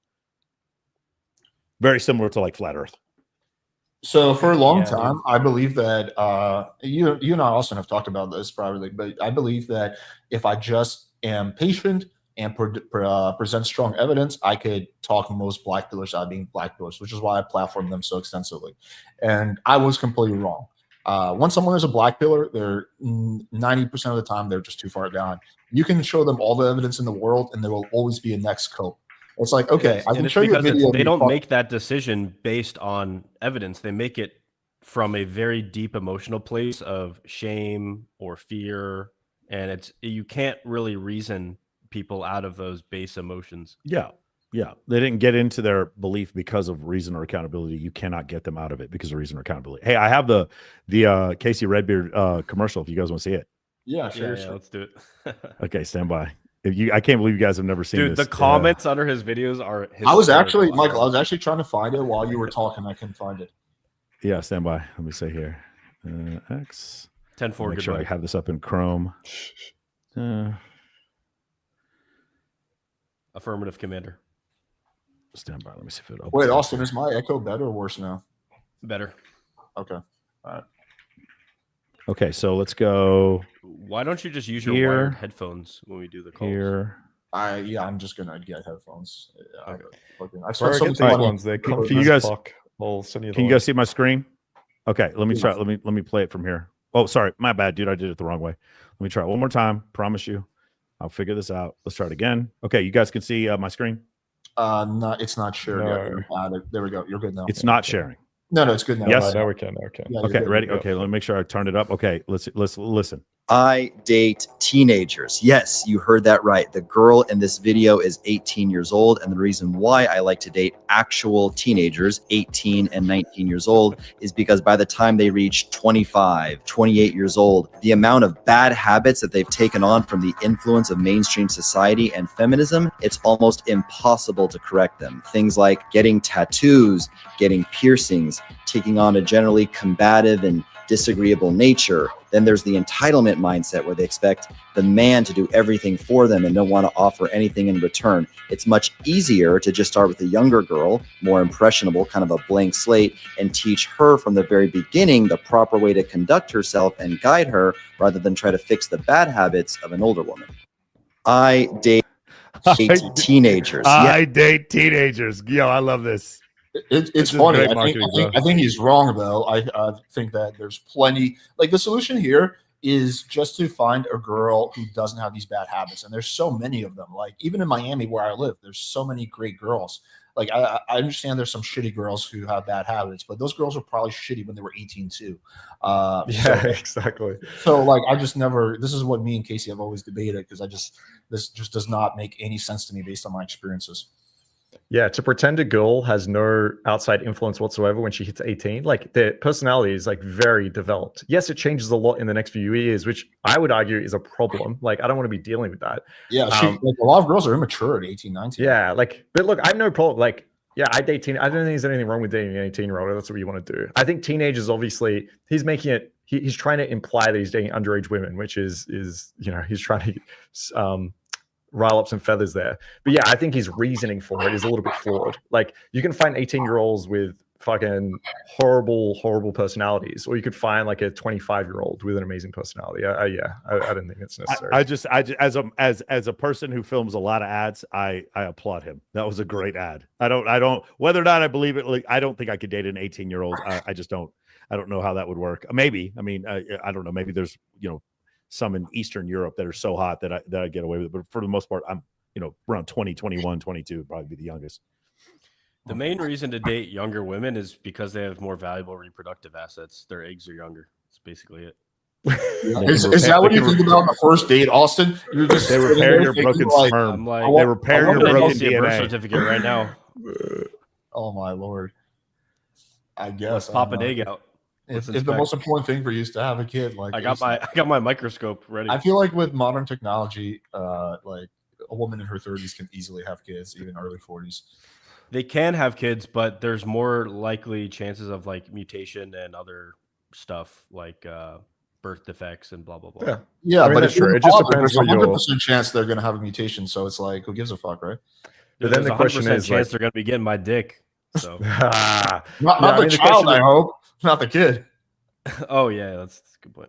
That would be Would you rather? This is my question for Austin, right? Would you rather have, say, you're looking for a mother of your kids, right? Would you rather someone like 18 years old that you think would be an awful mother, or Dude, someone like I 28 can't- I years hate old that talking would to be a great 18-year-olds. mother, I'll just be straight up. Sorry, what was the second option? or a 28-year-old that would be a great mother? So like bad genes, I, but good parenting. I'd honestly or- rather a 28-year-old because Well, dude, 28 talking is to not bad genes. 18-year-olds is It's like 35. torture. Yeah. Have you guys talked to 18, 19-year-olds recently? Yeah. I have, yeah. It is quite painful. Yeah, Yeah. they're usually like immature and If you want to meet a They're lot of right them, there. just go to Los I think it's Angeles, worse than any previous nightclub. generations because they grew up like through the pandemic and also like dude, they're addicted to TikTok their brain fucking and phones. the too. short Their form phone brain. addictions are so bad. Yeah, if you guys really want to meet a lot of like 18-year-old girls, it's easy. Just go to Rasputin or fucking Warwick in Los Angeles. Like that, nothing but underage girls. Like that place is it's crazy in LA. It's just nothing but underage women. Commenting on Casey's video, it almost seems like the reverse now. And obviously, younger women, there's always the genetic component that makes it better. But it's like finding a woman who grew up without like severe internet and phone addiction and severe like anxiety issues comparing herself online. That almost seems like a better like girl in general. Like if you take away the age, it would be better to find a girl that, you know, had real self-esteem and, you know, doesn't have like insane phone addiction. I've always preferred for like serious relationships. I've always preferred dating women either my age or a bit younger, like 4 or 5 years younger at most. I've never preferred dating girls significantly younger. I've hooked up with plenty of girls who are like 18, 19, 20, but just What like girls letting look them. the most attractive to you, Alex? What Um, age? I don't think I have an age. It's gonna be somewhere between 18 and I would say probably like 40. But there's some girls walking around at 40 that are hotter than 18-year-olds to me, and vice versa. I don't have like a strong like beauty preference for like 19, 20-year-olds. What do you think about Andrew Tate saying that it's gay to date women over the age of 30? Did he really say that? No, I think what he So- said was it's gay if you're over 30 and you haven't had a kid. I think that's what No, he I said. think it's 20. He said dating women over the age of 25 is gay. Something like this. And they're like, he's like, would you date a girl like who's 40 or something? He's like, no, I'm rich. Why would I do that? Or something like this. Surely that's trolling. It's got to be trolling. yeah, But I think that's what he does. He just wants like young women. I think it's to genius. because he I wants think like it's an army. genius. No, I know one girl he's dating and she's not 25. So He's gay. You heard it here. Michael just said Tate is gay. no, he said 30. He said 30. that podcast has Why never are you going to happened. call him out like that, bro? Never happening now. Michael's getting a There we lawsuit. go. Any boot camps this year? This is a good chance for all of us to promote. Any boot camps this year? How much is one, and what's the longest you offer? Let's just start with Austen, and we're going clockwise order. Yeah, I do a 7-day immersion, which is like a boot camp, and I do them every month. Europe, US, and probably Latin America this year. I'm going to add some more. I do 8 of them a year. Starts in March, ends in I want to say August or September. We do 1 week long. It starts off, you have to go out every single night. We put you on the guest list of every single nightclub in the city. So in the mornings, you're doing photo shoots. You're getting photos for your social media. In the evenings, the afternoons, we're doing classroom stuff. And then at night, you are required to do 50 approaches per night, plus other assignments that we give you. It's 7 days long. It culminates on day 7 with we go to a gym and play basketball. And it's not what you think of like regular pickup basketball. It's actually more like the guys. It's learning to give yourself permission, learning balance, like learning to not ask for permission when you're trying to grab the ball, stuff like that. We go over that. And then Saturday night is graduation. I have a really strong connection with the guys who own Sapphire Gentlemen's Club. So they let me use their the back rooms there as my teaching room. It's almost like the Bada Bing back in the Sopranos. Yeah, they let me use the karaoke room, and I teach my courses back there. And then whenever I bring a bunch of dudes there, they just usually comp me bottles. So if you guys are interested, we do 8 of these a year. Now you have to be a member of Men of Action to take immersion. We don't offer immersion for anyone who is not a member of the Men of Action team or a Men of Action course. And because the course won't make as much sense if you have not, immersion won't make as much sense if you have not done the prerequisites in the course. And then we have an advanced immersion that we also do additional to that, but that's what we do. And then they're not exactly boot camp. We have social media boot camps. There's no nighttime aspect to them, but what'll happen is an SMBC, so we have one in May in Miami. And the way that works is, again, we have photographers that go around with you, just get insanely good shots. I think Jay Harders is doing it for us, or Ephraim. I forgot who's doing it for us out there. And then afterwards, you get those photos, and then we always base it around a Babes in Toyland, a Teatro party, a Maxim party, or something like that. And then you take all the girls you met and you bring them to that party. So that's the other thing we do. So we have 8 immersions, and I think like 4 or 5 social media boot camps per year. Did you meet, just random question, did you meet Jay Harder through me, or was it the other way around? No, he reached out to me a long time ago. No, it wasn't that. Jay Harder met Tyler and Tristan somewhere. I think when we had, because we do the Miami thing every year, and he had been following me or something like that. Then they introduced me to him, and then I did a testimonial for his. I think I did a testimonial for his program. Did he figure out how shutter speed works yet? Yeah, I'm sure he does. Knows. I'm sure he knows how shutter speed works. Yeah, no, he's good at his craft. Yeah, PWF has started doing boot camps about half a year ago.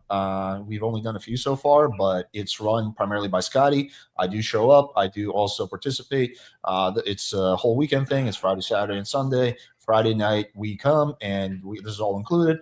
We video record you picking up the girls. Obviously, it's only for yourself to learn from. Wait, you have boot camps now, Alex? Yeah. And then we watch it back with you and give you tips. Yeah, it's a whole weekend thing. Yeah. And, so do you do photo shoots with them too and set up the online dating?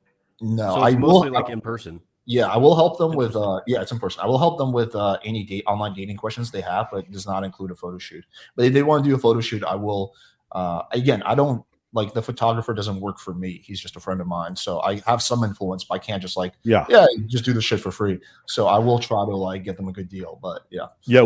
For us, there's locations we take you to, like Valley of Fire, and then there's also a mansion that we get where we do photo shoots there as well. Every time you come to immersion, so when you leave immersion, you have enough content for like 6 months or several months of Instagram photos to fix your fucking Instagram. That's what we do it for. Also, I forgot to mention a couple things. About twice a year, I do one with Owen. Owen and I will do a boot camp together. He'll come out here and do one, and then I'm doing one with Mystery sometime this summer.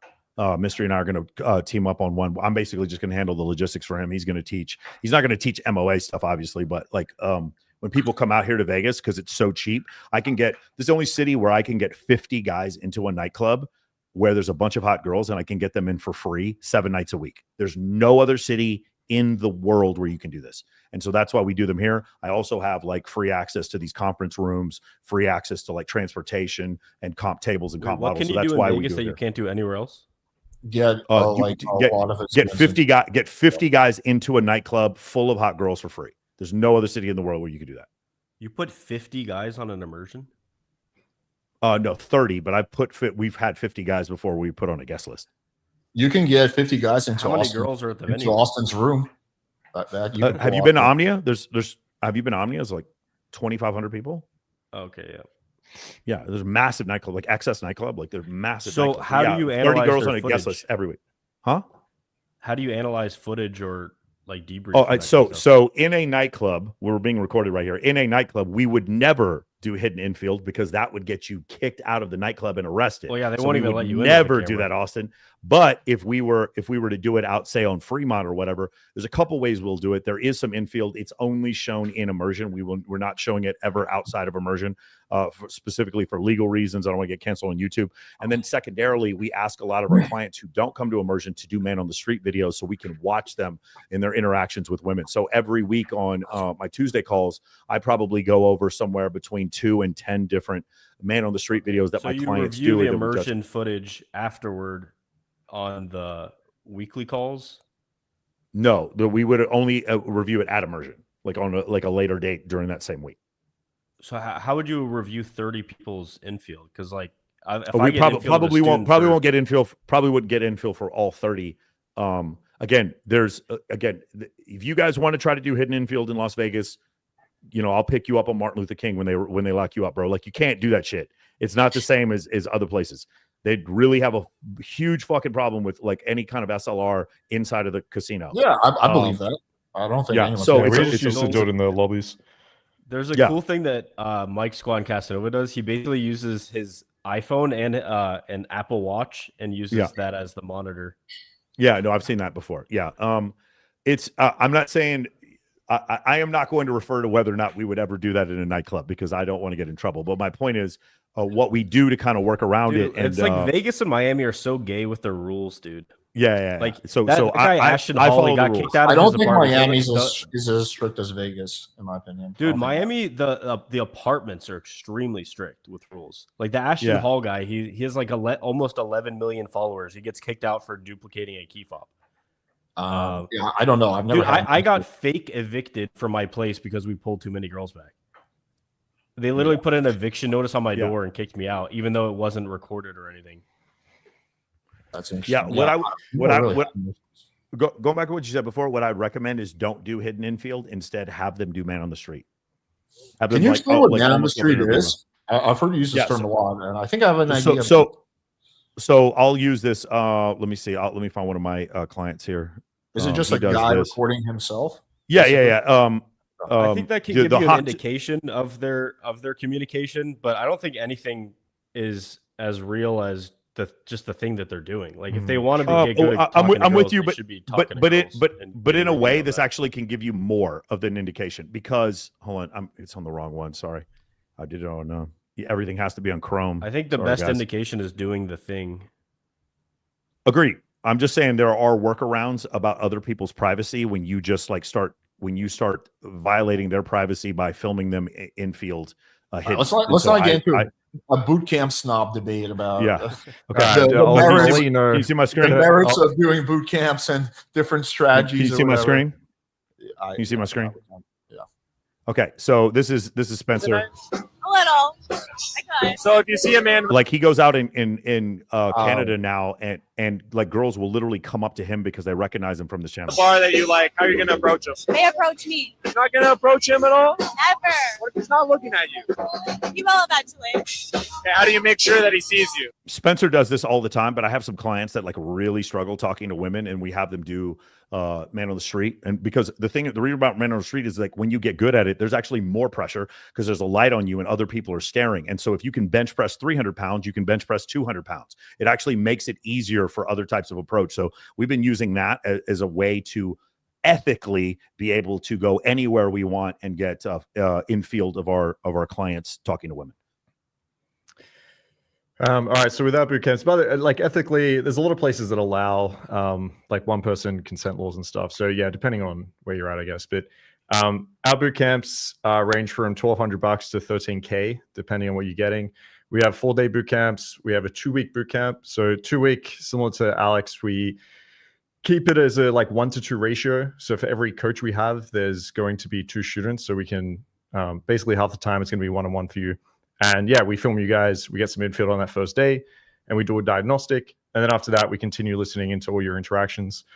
We cover text game as well. So Swift does profile reviews. We get photos done for you guys if you need them. And we do lessons on texting. We also we have a sex coaching 2 days there. So one is going to be theory, one's prac. So we get a girl in and we demonstrate certain techniques, and then you can practice. So we have guys practicing massaging, fingering techniques. Some guys, depending on the girl. I gotta understand this. So there's a girl that you got there, and the students are like fucking her. And depends on the girl. We've had a student, actually, almost all boot camps, someone is like, "Fuck the girl we brought on," but that's not promised. Like usually it's just fingering and massage. But yeah, part of the guaranteed late package. Yeah. Who are the girls? Yeah, it's awesome. Like the girls, it's just usually girls that we're seeing that we're like, hey, do you want to come help us out? Once in Vegas, this was like maybe 4 or 5 years ago, we just got an escort come in. But usually it's much better if it's a girl you actually know. They're way more comfortable. They give amazing feedback. Like in Poland, last time when we ran it, we had a Ukrainian girl there.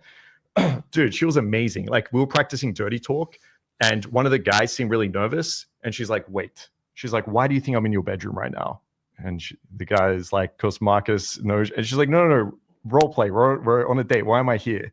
And the guy's like, she's like, I want to fuck you. Okay. Start acting like it. I'm already in your bed. We're talking dirty to each other. All right. Stop with the hesitation. I want to fuck you. Like she just gave amazing feedback. Even like massage, fingering, like slow the fuck down. Okay. You need to cut your nails. So yeah, it's like super helpful. She's like bleeding. This was epic. Yeah. It's super helpful, man. You need like to cut your nails. Yeah. I did not know. Yeah. About Straight up. Yeah. And like guys After come back 13, and, like, 14 times, you finally learn to stop doing that shit. Guys come back and they close goals, and now it's like small little changes, bro. You learn to use a blindfold and some handcuffs. Girls think you're a sex god, and it literally took them 2 days to learn. We go through like bondage and rope and stuff like that, but otherwise, yeah, it's still a big pickup boot camp. We go out every single day, every night. You guys are hooked up to mics. We listen in 1-to-2 ratio, and yeah, by the end of the 2 weeks, you have your texting game, cold approach, and sex game. What's like the guarantee for how many times you jerk off to them with the girl? Like, is there like a 2-to-1 jerk off ratio, or what are we talking about here? So you lose track. Yeah, because like if you're jerking off too many times, that's going to make it a little weird. So like, you know, a few times I think is good. One boot camp. One of the girls was super horny, and so I'm teaching like how to finger. I'm doing it, and then she just pulls me and she goes, "I want to fuck you right now." And I was like, "Guys, you want a demonstration how to fuck?" They're like, "Yeah, okay." And I was like, "All right." So that is like this is like a crossover between a boot camp and a gangbang. Yeah, exactly, legit. Marcus, this is going to interfere with your political career down the line, bro. Nah, bro. Listen, if Trump can get elected by saying just grab a girl by the pussy and being eligible, the shit is done. I think this is going to help me get elected in my Australian politics. Okay, you just got to own it. You can't ever apologize. Hey, let's. There's a question here from the mentally challenged people here. Do you see this one from? Oh, here goes. Man on the street implies that the girl has to have implies to the girl that you have a following and clout. So obviously, David, sorry, I don't know who kicked you in the head. That absolutely isn't what it means. And several of my clients are like stuttering when they're doing it. And then it goes, leave it to Sartain to not realize the benefits of opening without implying loads and loads of online clout. So in his estimation, if you have 2 phones and you're just recording online, if you're recording man on the street videos with an iPhone, that implies that you have a lot of clout. How awesome would it be, guys, if this guy wasn't a complete idiot and you actually could get a ton of clout from just doing something like that? Dude, like, it's half just the girls, I do these street interviews all the time, and half the girls, after I interview them, they're like, so is this for like is this for fun, or is this? I'm like, I have a professional camera right here. I have a professional mic.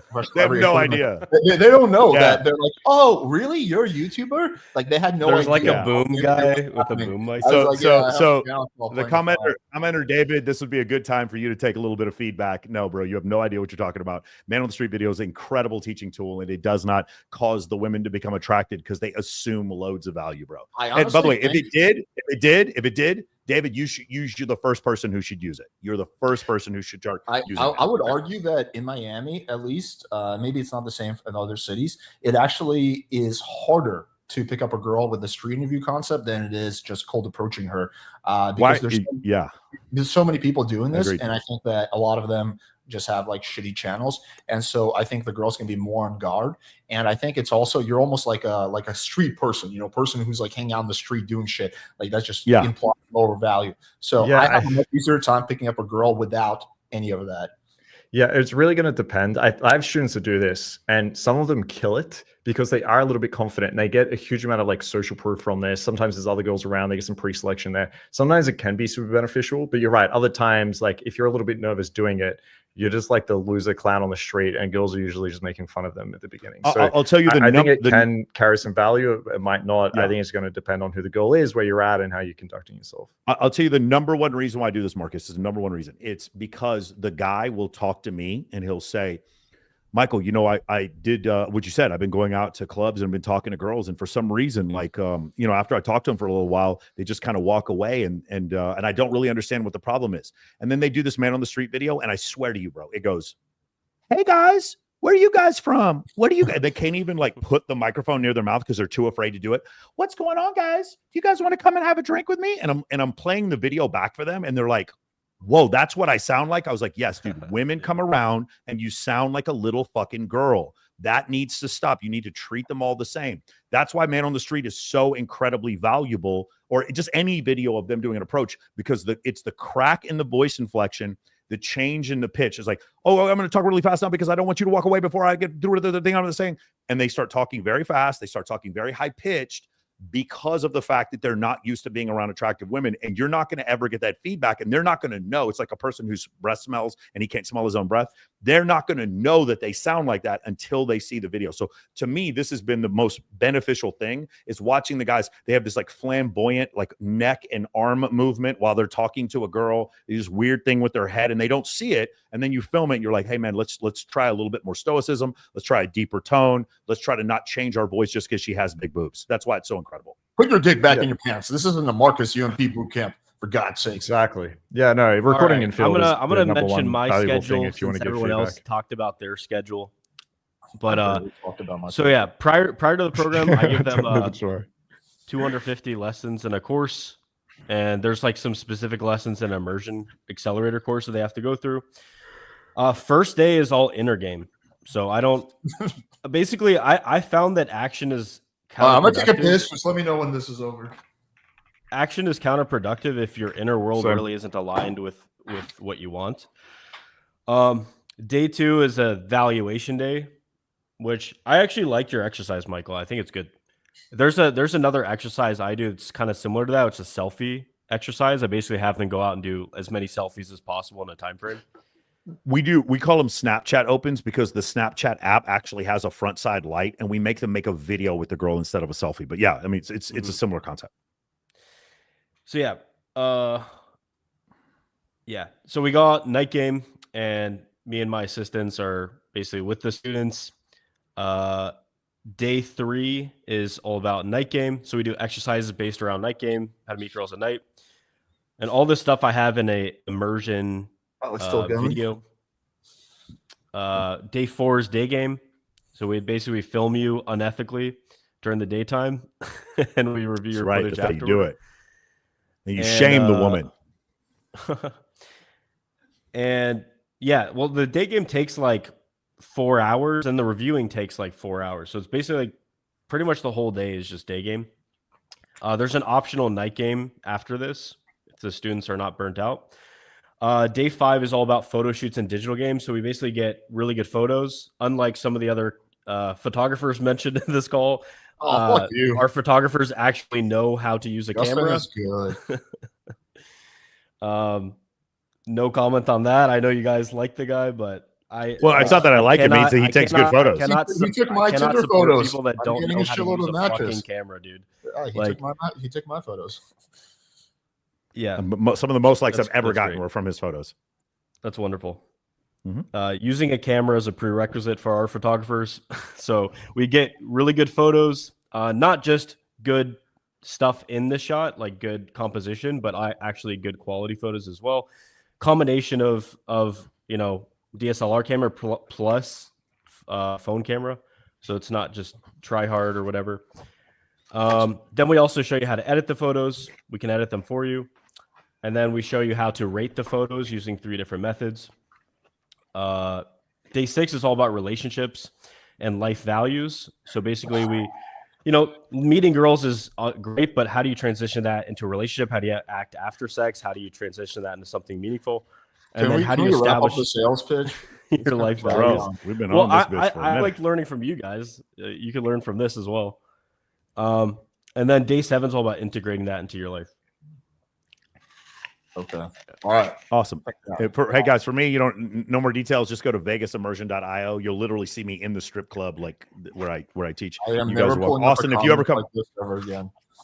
what's up? Oh, I'm never pulling up this type of comment again. Austin, if you ever want to do a boot camp in Vegas, I'll just let you use the rooms that we have here, and I can put all your guys on a guest list. Or like, there's Sick. several other companies that come to Vegas, and I set up all their clients. I don't know Alex, if we you come have to a- Tampa, but I'll get Alex- you on a yacht over here. We have a question here Thoughts? from Steve. Can we see all your student testimonials, Alex? Mine? Yeah, they're on my Yeah, website. Steve asked if you could show all your testimonials. Alex, when did you start doing boot camps? I don't know if I want to, because my sales page has some things that are borderline. I don't want to get my YouTube channel fucking erased, but just go to playingfire.com and then go to Ultimate Dating Blueprint, and you'll see them there. There's a million of them there. We got videos, we got screenshots, We got pretty much everything. Photos of me, photos of students. Plainfire.com, and then click on Ultimate Dating Blueprint 2.0. We had a similar issue with the whole video thing. So we have a separate page. So if you go to the main page, MOA Mentoring, the testimonials are underneath the main video. But if you just go to testimonials, it'll pull up just the testimonials, moamentoring.com/testimonials, for the exact same reason what you're talking about. Like I can't pull that video up on YouTube without getting in trouble. And if But you think we those just put up- testimonials are bad, wait till you get to Marcus's with his Yeah. students fucking. and then Marcus fingered the girl and they started fucking right in front of us. It was incredible. It's Finger Marcus blasting fucking a girl with a mastery.com. thumbs up, and like an Asian and Indian guy in the back just like taking notes. Yeah, I actually do have testimonials of the sex coaching.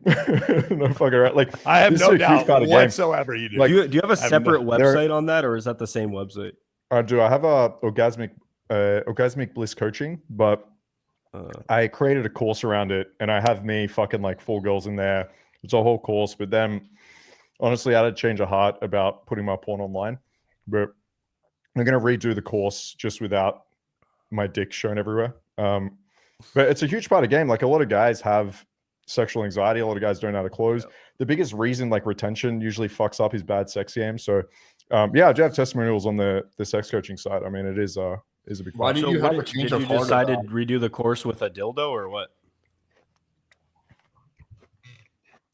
It's just going to be a theory course, unless Austen, you want to come in there and you can do the practical videos for me, and I'll tell you what to do. But otherwise, no, it's just it'll just be for the I got some good mastermind. dildos I'll to just use. have like a theory video. Or What made theory you course, have I a should change say. of heart about showing your pornos? A few different reasons. The biggest one is just family. Like I got nieces and shit. I'm like, man, Agreed. like the worst thing would be if this just like came out. But because back when I did it, this was a couple of years ago that I filmed everything. Back then I was going through like, I give 0 fucks. I don't care. But yeah, I just did a change of heart around it. during I could care COVID, less about my pornos being up, whatever. during COVID, so many girls would ask if you went out with them to like for you to fuck them on camera. Like this happened so frequently. And obviously I would never do something like that. But later on, when they required the ID from the fucking, like I had a girl literally would have sex with me, ask me to film it, and then afterwards say, well, I need your ID so I can put this on OF. And I'm like, yo, if I run for political office, you're telling me that this is never going to get hacked and they're not going to just know this shit? I was like, I'm not doing this. This is crazy. Dude, I thought it'd be funny to like just go. Trump. You're thinking pre-Trump, back when like. Yeah, you're right. Now that Trump's in office, now it would actually probably help me. It's like, no, I can How prove. funny would it be if all of us ran for office and like just let stuff come out? Oh man, it was so awesome. And then, but just like played into it. I was like, yeah, for sure, I did. Man, it was that night That's was the way I wild. would handle it. Like, yeah, that chick like sucked That really night was good. wild. Yeah, it's incredible. Yeah. Do you guys want some fucking politician right here who probably fucks dudes in the truck stop, or do you want someone who Seriously. you know gets laid with women? Women. I'm a man who liked to have sex with women. I can't imagine how any of you would be able to relate to that. Apparently, my opponent doesn't do that. So maybe that's who you should vote for. Oh, man. He just hangs Dude, around the Grindr all smear day. campaigns on us would be so hilarious. No, they would be impossible. You can't like. We don't have shame. How the fuck are they going to Okay, smear us? we'll double down. We'll double down. Yeah. Yeah, I don't actually have anything in the past that I'd be embarrassed about. That would QB passport. You should date QB. You should debate QB passport. not date debate, I don't but know who that yeah, is. yeah, sure. I mean, I've debated him in the past. He has my phone number. Me and him are cool. You can. I reach don't- out I- if he wants to debate. Please, I don't have a problem with passport bros. That's not my issue. My issue is a lot more of it is sex tourism than they want to admit. That's the only thing I'm saying. A lot more of it is sex tourism than they want to admit. That's Yeah, it just. I I'm not agree saying with there you aren't on some good girls. I'm just like I just noticed the passport bros don't seem to go to Norway because they have a middle class. The women there make money. All of a sudden, the passport bros don't want to go there. They want to stay in Thailand or places like that. If you're a passport I've bro done and you stuff go to like Well, that, to be but I also fair, it got is a easier Norway to and get dated in laid in Norway. those countries, I believe. of course. Yeah. Well, Like yeah. without I mean, paying So for it. wait, would you consider sex tourism dating or just sex tourism being paying for it? Paying for it. sex tourism would be paying for it, I think. And again, I'm not criticizing you if that's what Because you I want feel to like the do. main reason people would move countries one of the main reasons or travel is to experience dating in a new place. I agree and with it's- and it's- Sartain though that a lot of them, like a lot of these guys, do wind up fucking escorts. Yeah, and they don't like. Again, you're in a Dude, place how with lame no is middle that? class. Flying somewhere. I to know just it's pay super lame. escorts? I've just seen it in front Again, of my like, bro, eyes. Bro, I don't know, man. I've seen there's some really attractive women in Colombia. I'm not telling these guys But that dude, what they're a doing lot is of dating morally is wrong. is But it's the- not game. It's not game. Dude, when I a was lot like, of a lot of the success and a lot of the fulfillment and fun that comes out of dating is from like the anticipation and the Agreed. meeting people and conversation and like the stuff that you do after sex too. Yeah, but Yeah. hold on, Austin. Consider this like somebody who's like heavily, for whatever reason, maybe they're autistic, some other reason, they just cannot get the OODA loop to work. Like they're not able to take feedback in real Bro, time. I'm autistic. I get it to work. I know guys who actually have pretty decent game who still fuck escorts. Okay. Yeah. Well, you saw Travis Scott. He went to Brazil and banged a bunch of escorts after being with Rihanna and Kylie Jenner. So the thing is, there's some guys who are just super uncalibrated, and women, their reactions that women give them frustrate them and make them mad. So that's why when you're talking about the anticipation, I agree with you. I like the anticipation before a date, but if every time you're interacting with a woman, it's like a very negative experience because you do what you think works, but then it never works back. Like you don't get the result that you're looking for, then I can understand. Again, I'm telling you, I understand. Just don't tell me that's game. Just don't tell me that. I don't care if guys want to go pay for prostitutes. Just don't call that game, and then tell me that you're teaching a game course by doing that. That's all. That's So when I was like caveat. 23 or whatever, when I was kind of like coming up in game, I had two friends who were into pickup, and they both of their lay counts were at least double digits. Like these were not like incel virgins. And we decided to go to Tijuana. This is when I lived in LA. And I wanted to go to Tijuana primarily because I wanted to get some stuff from the Mexican pharmacy, some stuff that not like hard drugs or anything like that, but some stuff that you can't buy from American pharmacy. So that was the main purpose. And so we got there, I go to the pharmacy, and I'm like, so what do you guys want to do? You want to go to a bar, pick up girls? They're like, yeah, bar. And so we go to this club, and I'm like, these girls are just way too friendly. Like something is up right away. I'm like, these are all fucking escorts. They're like, yeah, hell yeah. You pick one that you like and you fuck them. I'm like, Jesus Christ, like this is what you guys want to do? So these guys were like having a competition, like who could fuck more escorts in that one night. And again, these are not like cringe incel guys. These are guys who get laid in America. Yeah, so yeah. That's almost Moderate, like, hey, let's see who nor- can eat the most food at Bacchanal Buffet. Yeah. Yeah, it's a weird phenomenon. My point is just like when you're in a place that has no middle, the way you do it is you say, does this country have a middle class? If there's no middle class, then the women you meet for the most part are going. It's not that they don't really have any other choice than to be escorts. That's what happens. If you're out in Panama City or if you're out in Medellin, in certain districts, like the girls there just don't make enough money to do anything else. This is a way for them to make 10 times as much as any other job that they would get. So that's the reason why they do it. And then the guys are like, oh, she really likes me. I found a good quality Catholic woman who's going to come. It's like, no, bro, that's not what's happening. And so I don't mind that people are doing it. Like, again, you've not heard me criticize Casey at all for his viewpopoint. I thought it was great marketing. I'm just saying, don't come back here and say, well, I'll use these techniques and bang hot chicks in Los Angeles and Miami and New York, because it won't work. Yeah, his counter argument to that would be he doesn't even like those girls. There's one point that I'm not saying he's wrong. I agree with, which is that women in these other countries, let's say you bring a girl from, like, I'll just use my example, Florida, out on a boat or whatever. It's almost like expected. You bring a girl from Colombia out on a boat, she is so thankful. Oh, thank you so much for bringing us out here. That is so sweet of you. Like, it's just, there is a qualitative difference. I have literally never bought a girl out on a boat. There's just a qualitative difference in how they treat you. Not like, oh, this girl's sweet and feminine. There's sweet and feminine girls throughout the entire world. Yeah. But there are different dating markets where the women, it's like, you know that term from economics, absolute advantage.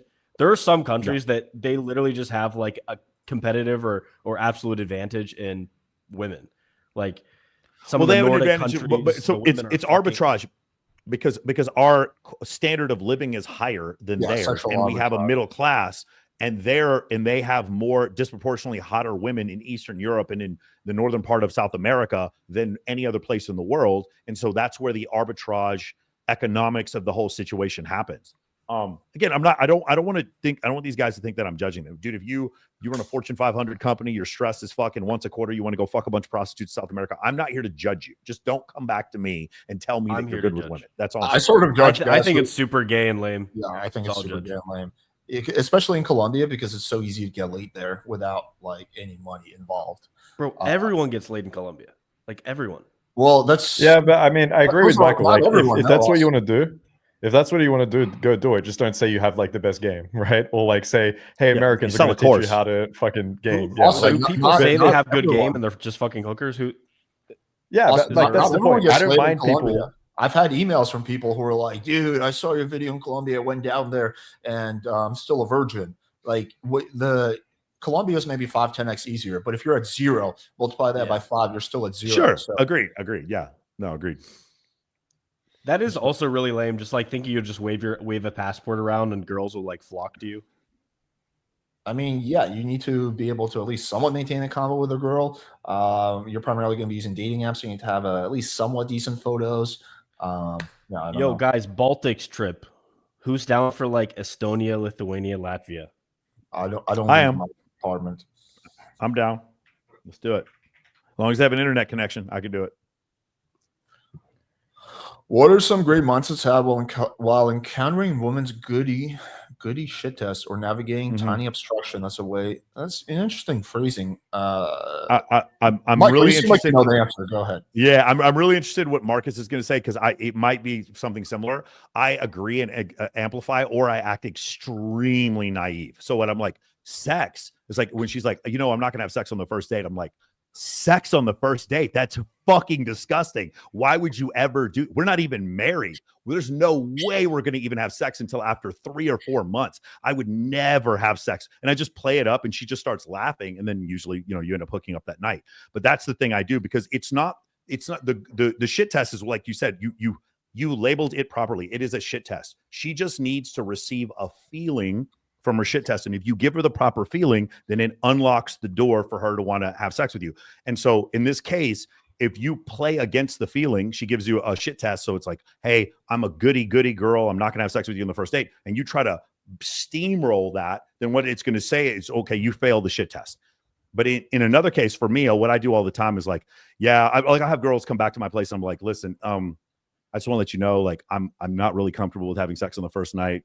I usually like to wait like 3 or 4. I'll say like maybe 3 or 4 years. We can maybe hold hands and stuff like that. And then they just like reach over to me. It's like, yeah, I'm just not really comfortable touching women. And like, you have to be an incredible woman to touch my wiener or to even see it. And I'll say that for a while. They just start laughing. But that feeling, that uneasy feeling of like, I don't know what's going to happen here, that just completely dissipates when you do that because you made them laugh because it was funny and you went the complete opposite direction. So that's generally what I've done that works. Is just to go in the complete opposite. Like, I can't believe you brought me back to my place to try to fuck me. What's wrong with you? Like stuff like that. I'll just start accusing them while I'm handing them a drink. Like, I can't believe you brought me here. That's horrible. That's what I do. I don't know. I'm just curious.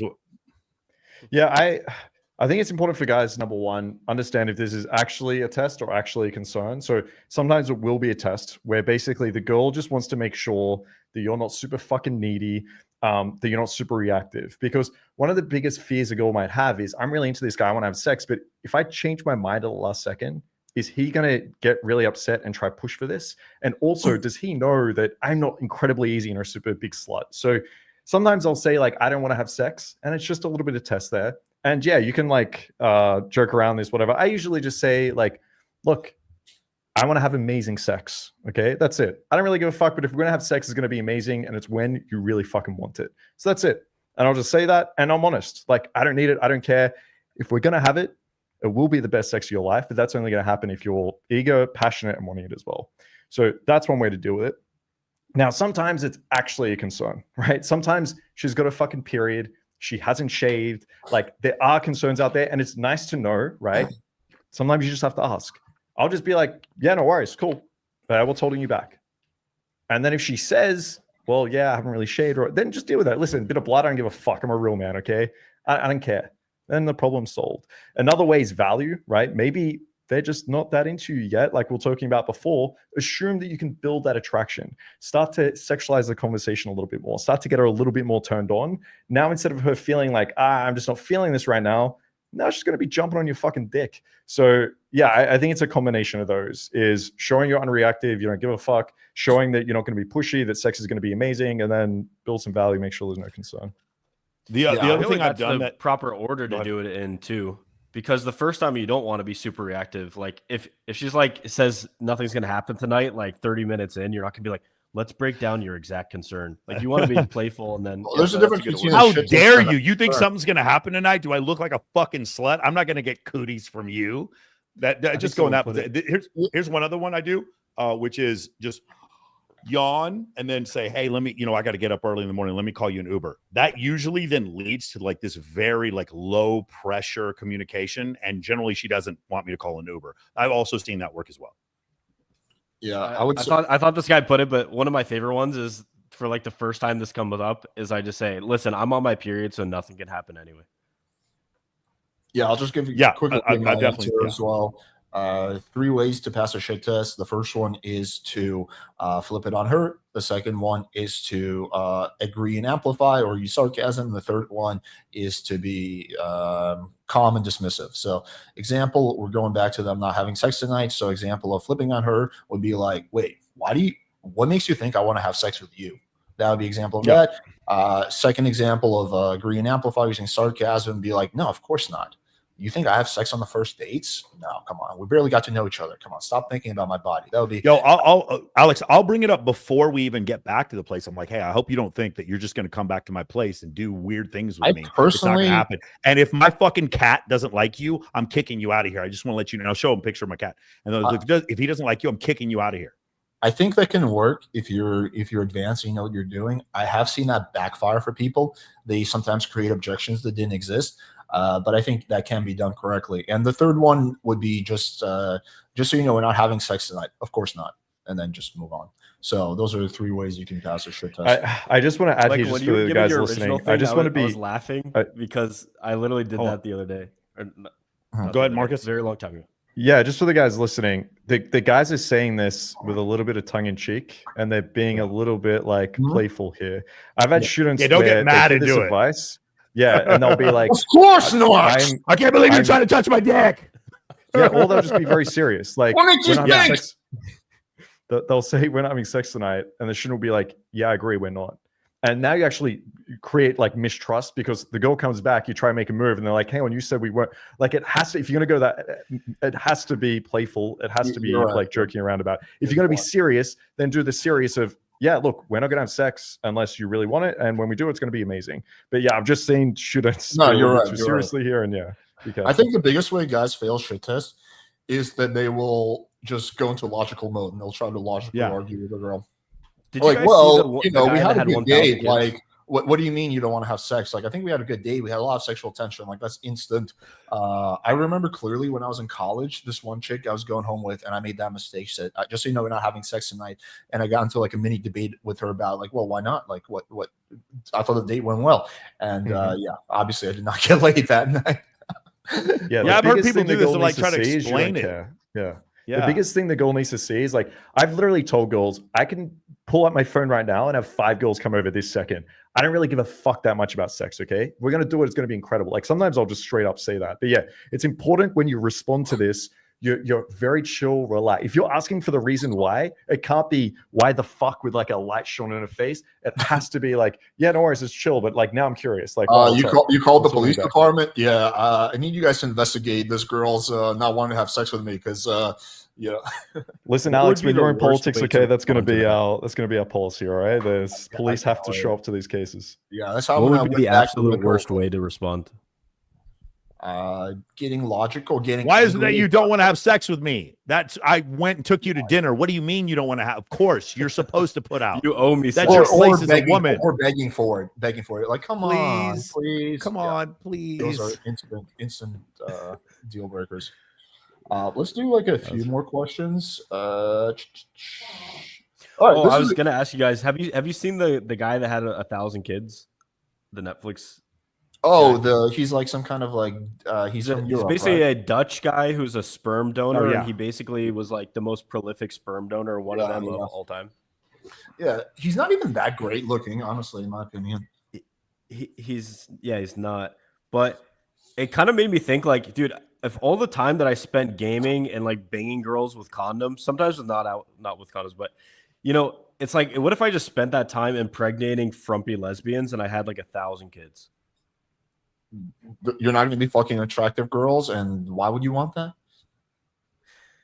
Well, I mean, most of the time he actually doesn't bang them. He just like comes in a cup and gives it to them, and he has like 1,000 kids.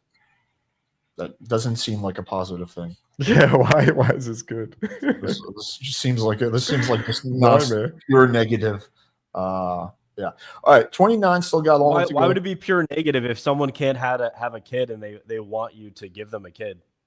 They're getting like 35 times taken. They want a kid. No. That There's part is not there's negative. corporate Okay, it's lawyer or not whatever. pure negative. I'm just saying, like, I just wouldn't want to have a bunch of random children that I didn't even raise. Like, if I'm gonna have a kid, I want to raise that kid, and I want to do my best for that kid.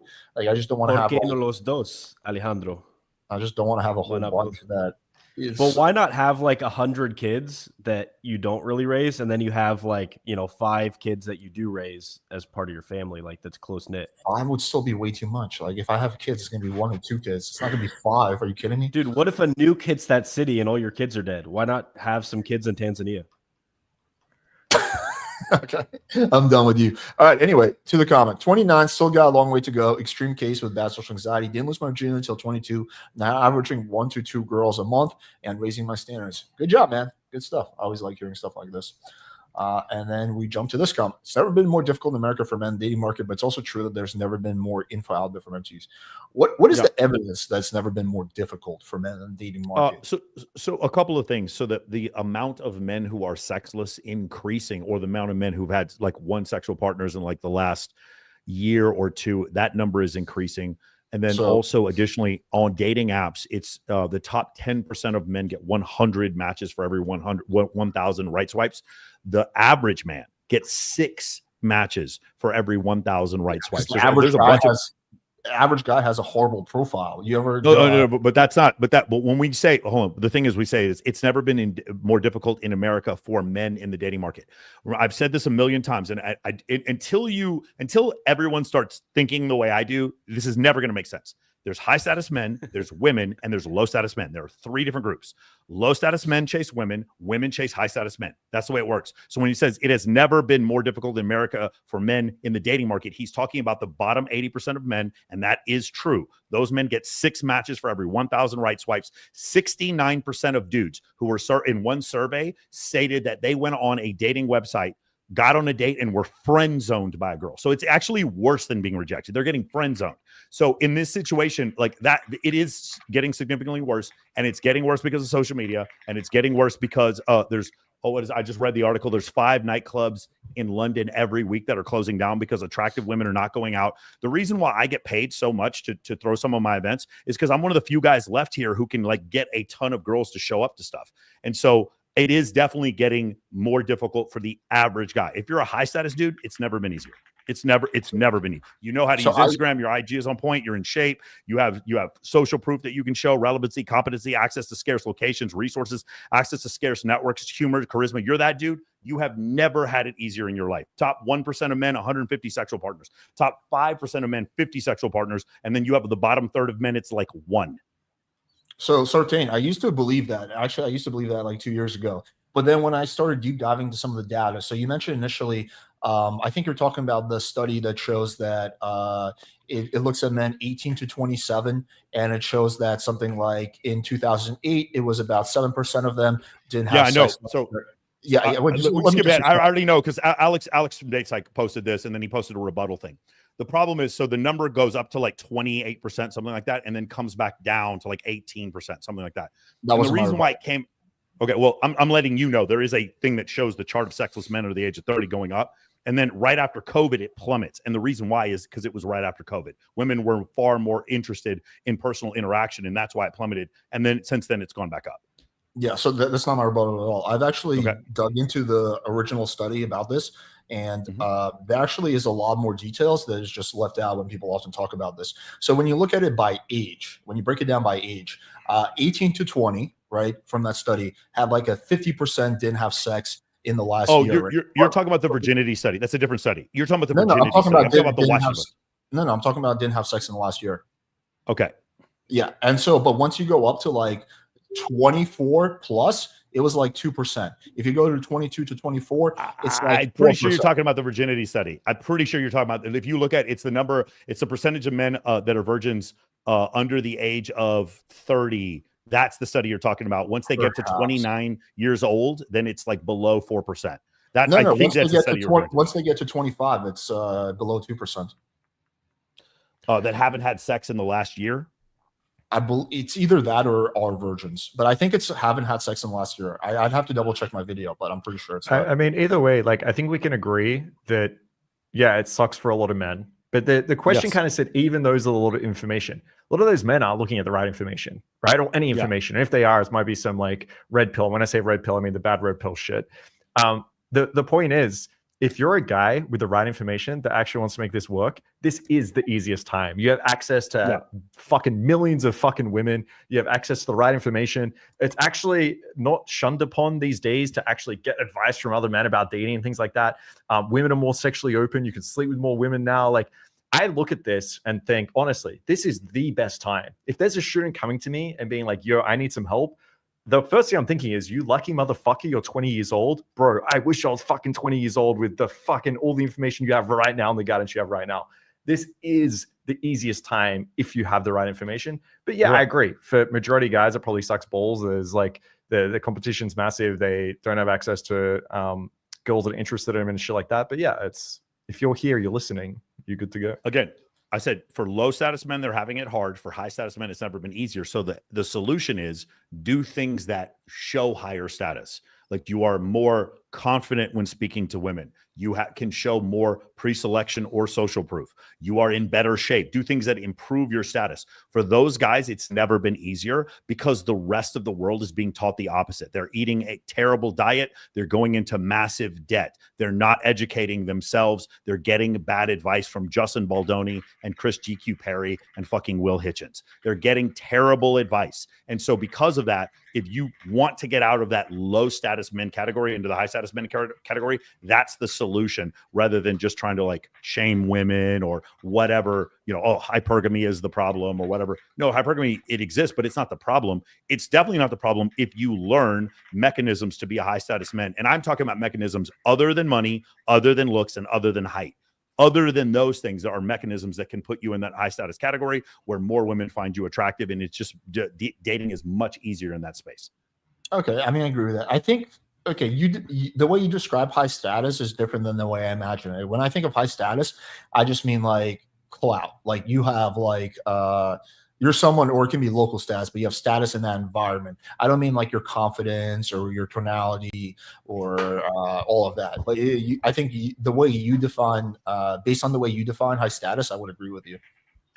Yeah, well, no, I mean, it can, because you think of great orators that weren't like particularly wealthy. Martin Luther King had high status, but he had high status because of his charisma and his ability to speak. It wasn't because of his money. So there are different ways for you to have a certain level of status. And I don't need you to be as famous as The Rock or Cristiano Ronaldo, just like a 1 or a 2 on a scale of 1 to 10.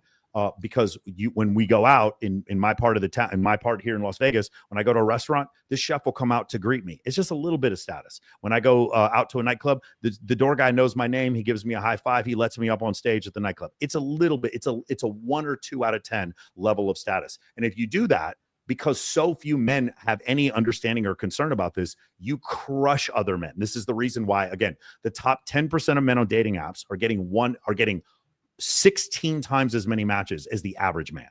That is a very inequitable distribution. Would you use status as like a synonym for attraction? Like if I was just an incredibly good looking guy on Tinder, that's a good question. Would you say like I'm high status? So because status is perceived, so it would be like I have and also status is contextual. So if I'm like giving I'm at a convention and I'm giving a speech to a bunch of nerds in their viewpoint, I'm high status. But then again, if I'm the quarterback of a football team, then it's a different kind of status. I think that thing is more contextual. I just think in general, being in shape is better than not being in shape. I think in general, speaking louder and having more confidence in your voice is better than not. I think in general, being more charismatic is better than not. And so in those cases, more women find you attractive. And then from that, they don't have to be the same thing.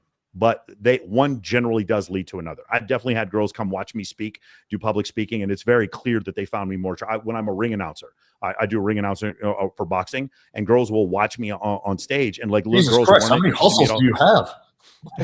You have like fucking unlimited hustles. Yeah, bikini competition and ring announcer. Yeah, those are the two I host. But like from those, I've definitely had girls that were like not interested, didn't notice me, and then they saw me in the ring announcing the fights, and then afterwards I had imbued status on them, but I did not use money. I used my voice, and so that's what I would recommend for guys to do. There are other ways to do this, just kind of being the leader of the group in order for you to show a higher level of status, so that you don't have to, you're not mulling in this quagmire of the bottom 80% of men. So yeah, I agree. I mean, I just changed it to like attraction. Yeah, like build more attraction. One of the big well from a girl standpoint, the attraction's all that matters. So yeah, you're right. I agree with you about the importance of status, just because I've experienced like bits and pieces of that. Like when I've gone out, it hasn't happened often, but when I've gone out with a few girls who recognize me from YouTube, who reached out to me, it's just like it was so much easier than like just a regular day. Or when I got invited to like an exclusive party, like where it was like you had to be invited to this thing because it was my friend's birthday, and then it was just like so much easier to pull from there than it was. So I completely agree with you. But the way I've always looked at it, and maybe this is just, I'm not even saying you're wrong, I'm just saying this is like kind of the way I've looked at it, is that they're like separate things. Like you can be high status, and that is a massive cheat code. But if you really lack confidence, and there are guys who are high status who are just like really just fucking not good with girls, that's going to set you back massively. And you can also not really have any status. Like I would say that it'll take my YouTube channel away, that I don't really have any like status, anything significant, but I am so confident, charismatic, that I can still pick up girls, and I can sometimes swipe girls from guys who have more status than me. If you take a guy who has the same level of charisma and game as me, but he's much higher status, then he will win. But if you take a guy who just has like no charisma, no game, but he's higher status, then quite often I will win. So I don't know. That's kind of how I've always looked at it. What do you think?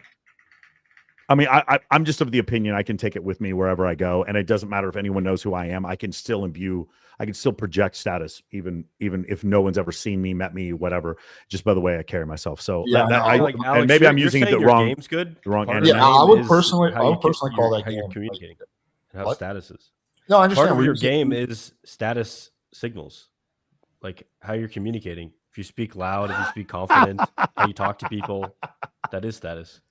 Yeah, I've always defined it differently in my mind. That's why. Hey guys, here's a good question. I had a guy just write me. He goes, hey man, I would argue that promoting is harder than pimping.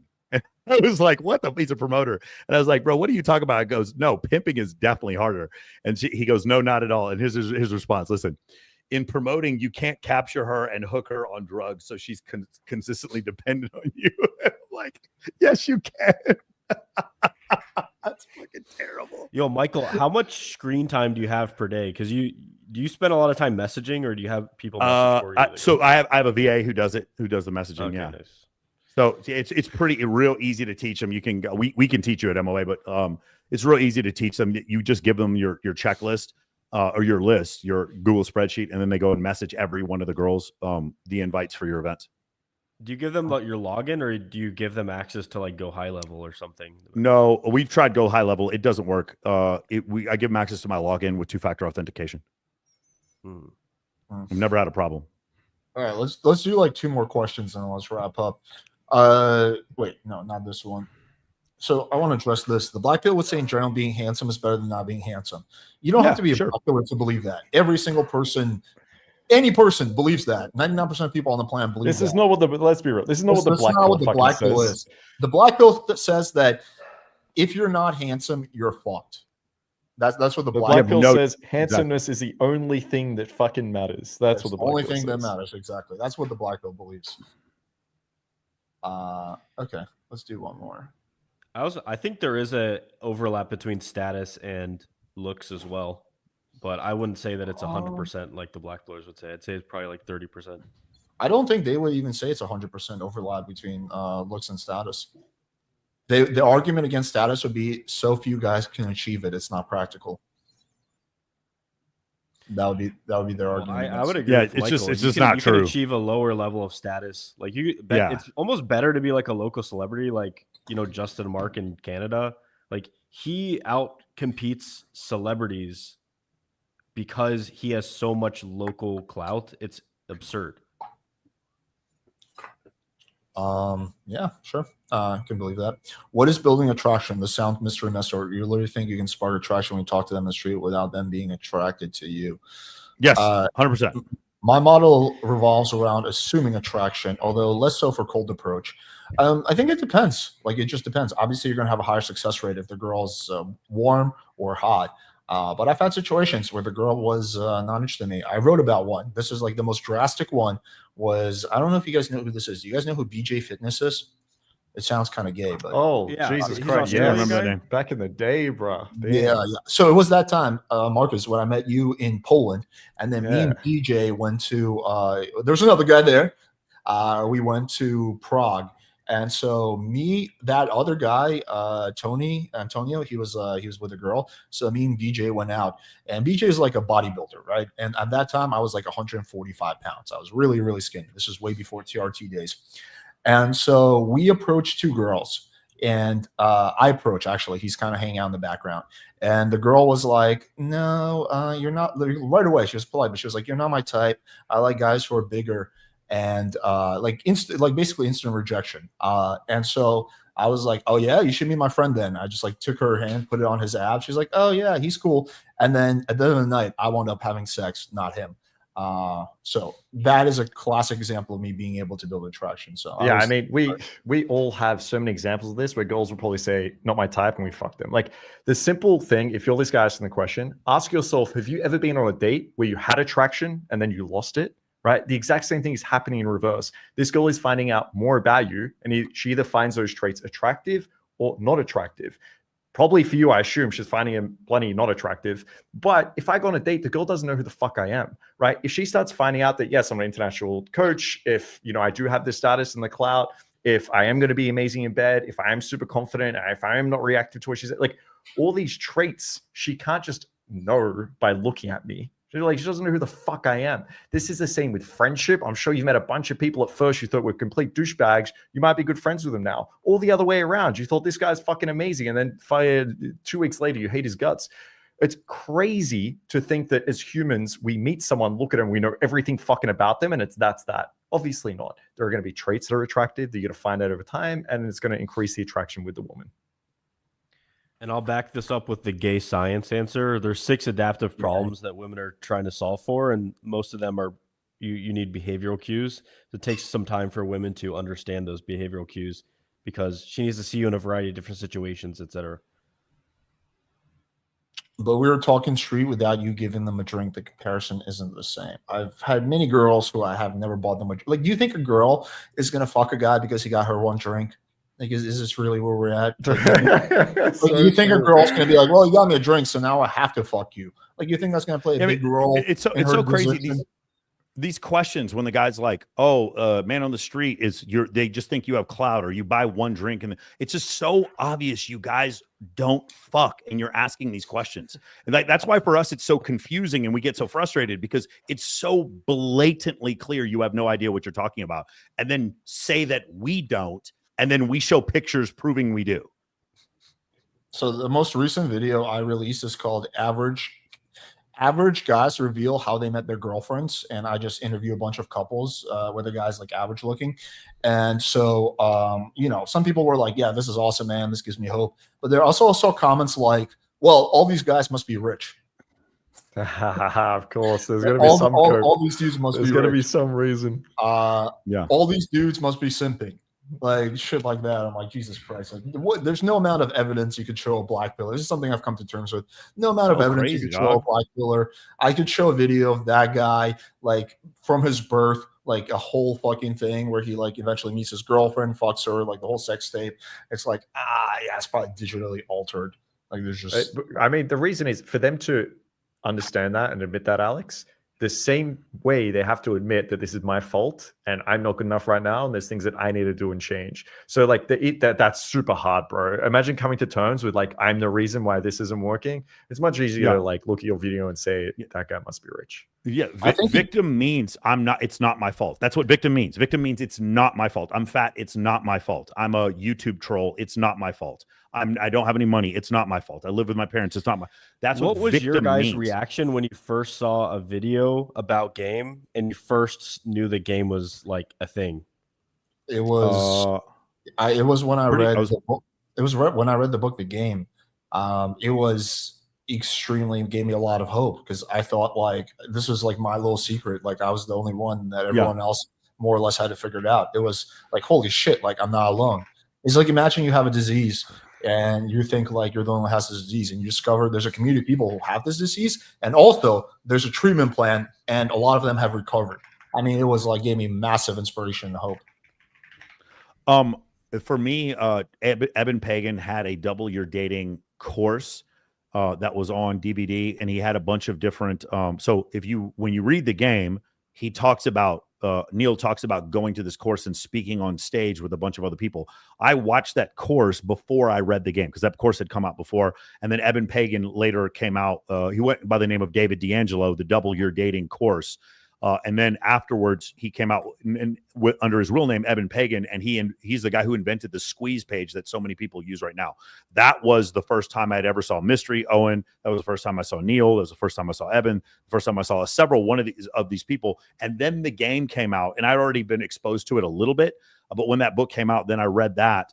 And then probably 5 years later, I became friends with Neil. I bumped into him at a concert and took him out for his birthday. Oh, cool. Does Neil still do podcasts? I don't know. I've talked to him in a while. Oh, gotcha. Let's send it off with this. What do you guys think? I didn't bring this up because I didn't want to derail. But what do you guys think about doing a Doge debate next Monday? I mean, the problem is whatever we say is going to be so subjective. Like it doesn't matter. Like it's going to be like he found something and it's like, well, official government records say that what he's saying isn't true. And I'm like, okay, but official government record, like here's my whole thing. Here's the Doge debate. Cut. And when you keep cutting, if you don't have to bring 10% of the shit back, then you didn't cut enough. That's it. The federal government, even if we make a fucking ton of mistakes cutting different things, it's like when you debug a code, you take out different lines of code to see if the thing will still execute to figure out where the problem is. That's the same situation here. Not only do we need to cut, we don't even understand the mechanisms that are causing all this money to get spent. And so I just say cut fucking blatantly. And then once you figure out where the problem is, then you can start adding things back slowly with way more transparency than we have right now. That's my whole Doge debate. I'm happy to argue that because that makes absolutely no sense. Just cut. How are we deciding what is good or bad after that? Like, it's just going to end to a bunch of cuts and a bunch of inefficiency after that. Well, I would argue we've already seen the downside. I'll tell you as and I would argue that we've been lied to about what is being cut. Like I watched that video, Austen, and I think there's a lot of lies in that video, and I don't want to get into it now because we're already 2 hours in, but I'd be happy to get into it next time and break it down for you, like step by step, why that video is bullshit. I'm just telling you, in my company, we went through and cut. We figured out every single thing that was not vital. And then after 2 months, we brought some of those things back and we're perfect. Cut expenses in half by doing that because you start to figure out what is absolutely vital in your company and what isn't. It's the same thing to do with our federal government. The promise we're not doing that.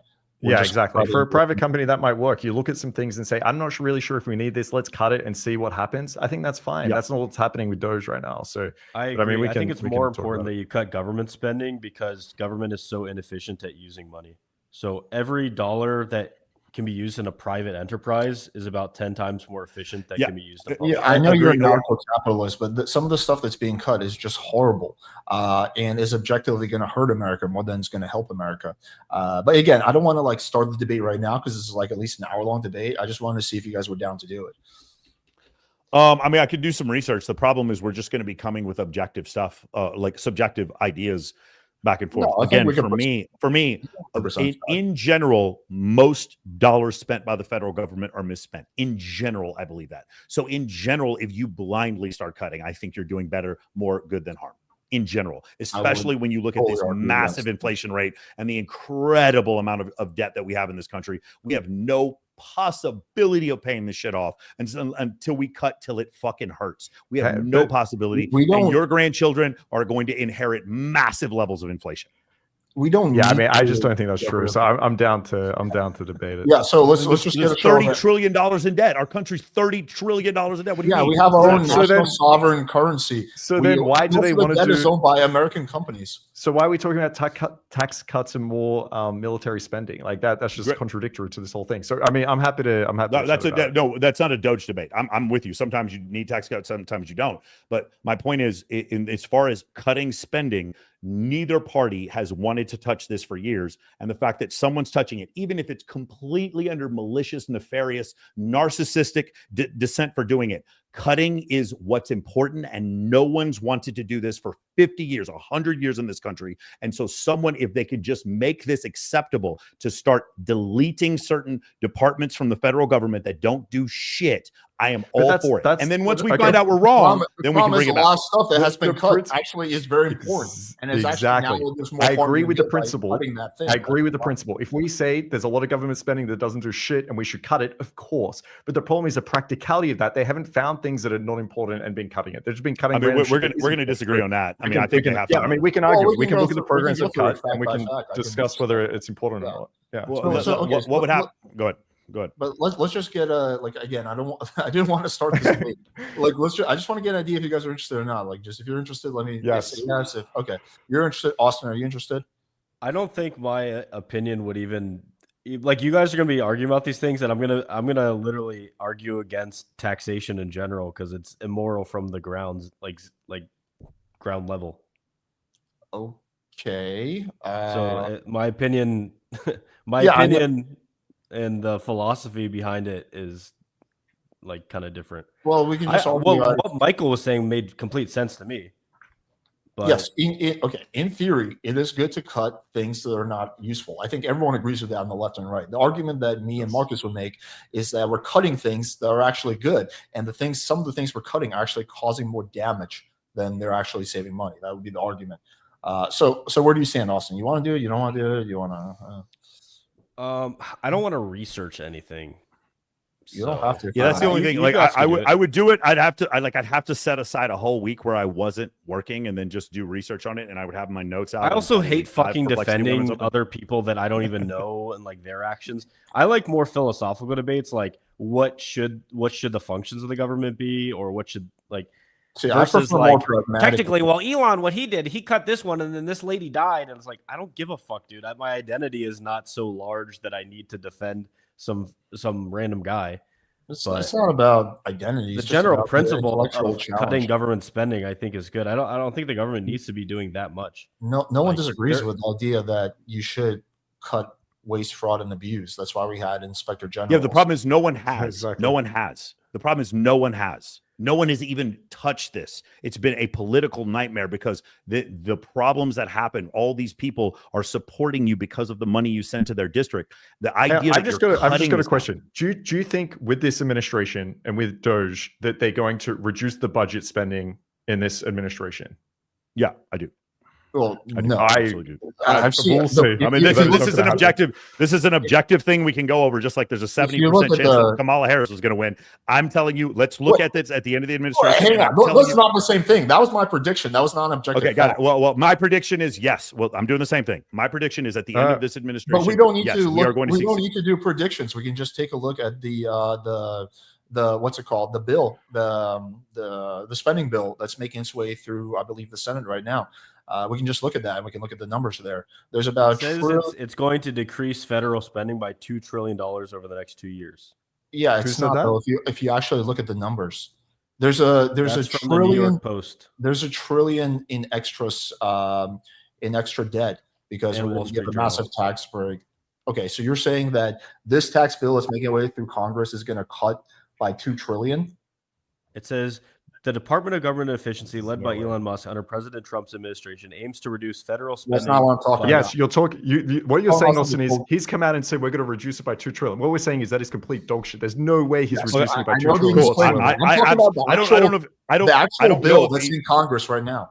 Yeah. Yeah, I think from his his indications from trying to, you guys have look at how much we spend military expenditures outside the United States. If he is for getting rid of a lot, and I'm saying this as a former military member, if he's for getting rid of a lot of that, yes, I do believe by the end of his administration, the they could tax spend less. bill raises Yes. military expenses by 100 Yeah, billion. he wants to increase military spending. He wants a fucking dome around America or some bullshit, right? Like you can say that you want to cut military spending, but if you look at the actual bill that's in Congress, it raises military spending by 100 billion.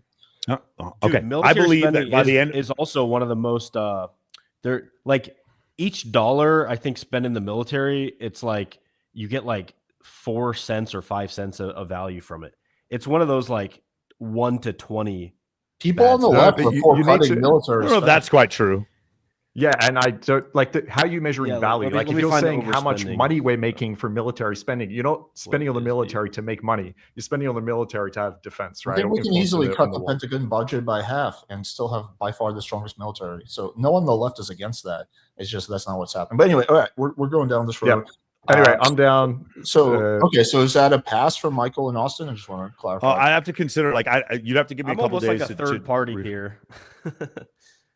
because we're taking the defensive position, then that means I have to research all these No, different not things that necessarily they're you're doing. taking a defensive position. Of course I am. It's I am because Doge exists, therefore Doge is attacked. It's not the other way around. So yeah, that's the way it would work. No, the argument would be: is Doge doing more Right? harm? Is than Doge good? whatever? It doesn't matter. Then Doge is the protagonist in the But we could defend the position if you want. The argument could be that Doge is helping reduce like fraud and abuse or whatever, and now we could defend saying Yeah. I mean, my argument is going to come down to the same thing. Even if they're wrong, I'm still happy someone is fucking doing this in this government because it hasn't been that's done. so crazy. Well, That's what like if I 100 can years. show you that this is causing more harm than good? What if I can? Sure. I mean, objectively- you can, but then I'm going to go. I'm going to have to trust your sources as far as whether or not it's doing Well, more my harm sources than good. will be like Forbes and stuff. Like, But I think like it's important to be able to separate the principle here from the action a little bit. Like I could have the principle of saying like, look, I want to improve dating in America, okay? And then I go out there and I start murdering all the chads. And you're like, well, at least he's helping dating in America, right? I think that's a good thing. Like we need to separate. I think the it's a little principle bit. here, That's right? a little bit extreme. I think it's a little bit. It's Extreme a very because extreme, the but thing it's trying to prove the point here. Obviously, the thing is, even if they cut all the things they say that they're going to cut, we're still not even talking about 20% of the budget. That's why I don't think it's the same. not thing even as murdering 5% people. of the budget. Yeah, I disagree. I think it will be more than 5% of the budget. I think it will be when they're done. well, if I you, think what's they're going to happen is they're talking $2 trillion. They're saying they're cutting $2 trillion, right? Was it more originally? Like Okay, what this is is even a the wide range, but it's U.S. military regularly overpays 2 to 100 times or more for equipment and services. yes, and they compared to fail private every sector every equivalents. audit. I know that I'm all for cutting the Pentagon, but that's not what's happening. Like that's not what no one's doing that. Okay. You could use the same example for almost everything in the They're government. They raising overpay the by 10, Pentagon 15, budget. 20, 50 times. So in general, it's just a waste. Instead of resources being allocated to things that are productive and efficient, they get sent to like literal just fucking bullshit. Well, that's not true. Like for example, bureaucracy and waste. Medicare and Medicaid is more efficient than private healthcare. I think it's There's, part of the reason why there's a- private healthcare is inefficient is because on some of the Medicare and Medicaid patients That would be they'll a get whole paid separate. full price. So discretionary Yeah, spending it's is hard only to 1.6 extrapolate trillion.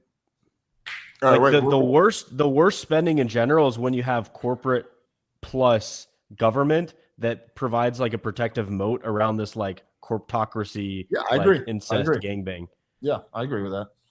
All right. Anyway, Like so that's Ron- what happened to the U.S. college system. U.S. government's basically. Oh, did I freeze? No. Yeah, the U.S. college system, like the U.S. government guaranteed loans to go to college, so people just go to college for anything. Do I keep cutting out? No. Okay. Yeah, guaranteed loans to go to college. So then the colleges had no incentive to keep the tuitions low, so they just kept raising and raising it. There's many reasons for this, but anyway. All right. So why don't you guys Break just my think rough on it march, and let me know in the chat if you guys want to do it or not. You don't need to make a decision now. Yeah, I'd say like taxation breaks the non-aggression principle and it's immoral. yeah, I don't abide by Because the it denies non-aggression it principle. denies the autonomy of human Yeah, maybe beings. not this week. Some other week, I think maybe we could do it, but I don't. Yeah, I that's don't, fine. Whatever. what I have to do. I have Babes in Toyland, and I've got to fucking Access Vegas this week. I just don't have time. Yeah, it's all good. Just let me know. All right, guys. Anyway, fun stream. Covered a lot of good shit. Hopefully, everyone in the chat Show me enjoyed where it. I signed the Can I social can I say contract. one thing? Can I say Yeah. one thing before we go? Yeah. We're doing an animal rescue charity at Jason Aldean's bar here in Las Vegas on Thursday. It's going to be at 9 p.m. Babes in Toyland Goes Country. All the girls are showing up in Daisy Dukes and cowboy hats. It's going to be in cowboy boots. It's probably 300 girls coming to this. We got them hotel rooms at the Aria. So if you guys are in town and want to help us support an animal rescue, go to babesintoylandcharity.com. I get paid nothing for this ever. I get paid absolutely zero. And all the donations that we have for the animals go straight to the animal shelter. We don't ever even physically touch them. So if you guys want to come and support us in that, also on Wednesday, I'm going to do an episode of Access Vegas, and the girls from Babes in Toyland are going to come on the show to help me promote it. So if you guys are interested in that, come out. And then on April 19th, I'm actually going to be hosting the Bunny Ball in San Diego, California. We're collecting stuffed animals for orphanages. If you guys want to come out, a ton of fucking hot girls come out to that. And the tickets you can find, just look up the Bunny Ball on Instagram. You can find it pretty easy. All right, cool, guys. Anyway, fun stream. I'll see you guys next week. Take it easy, everybody. All right, Catch you, bro. take care. See you, man.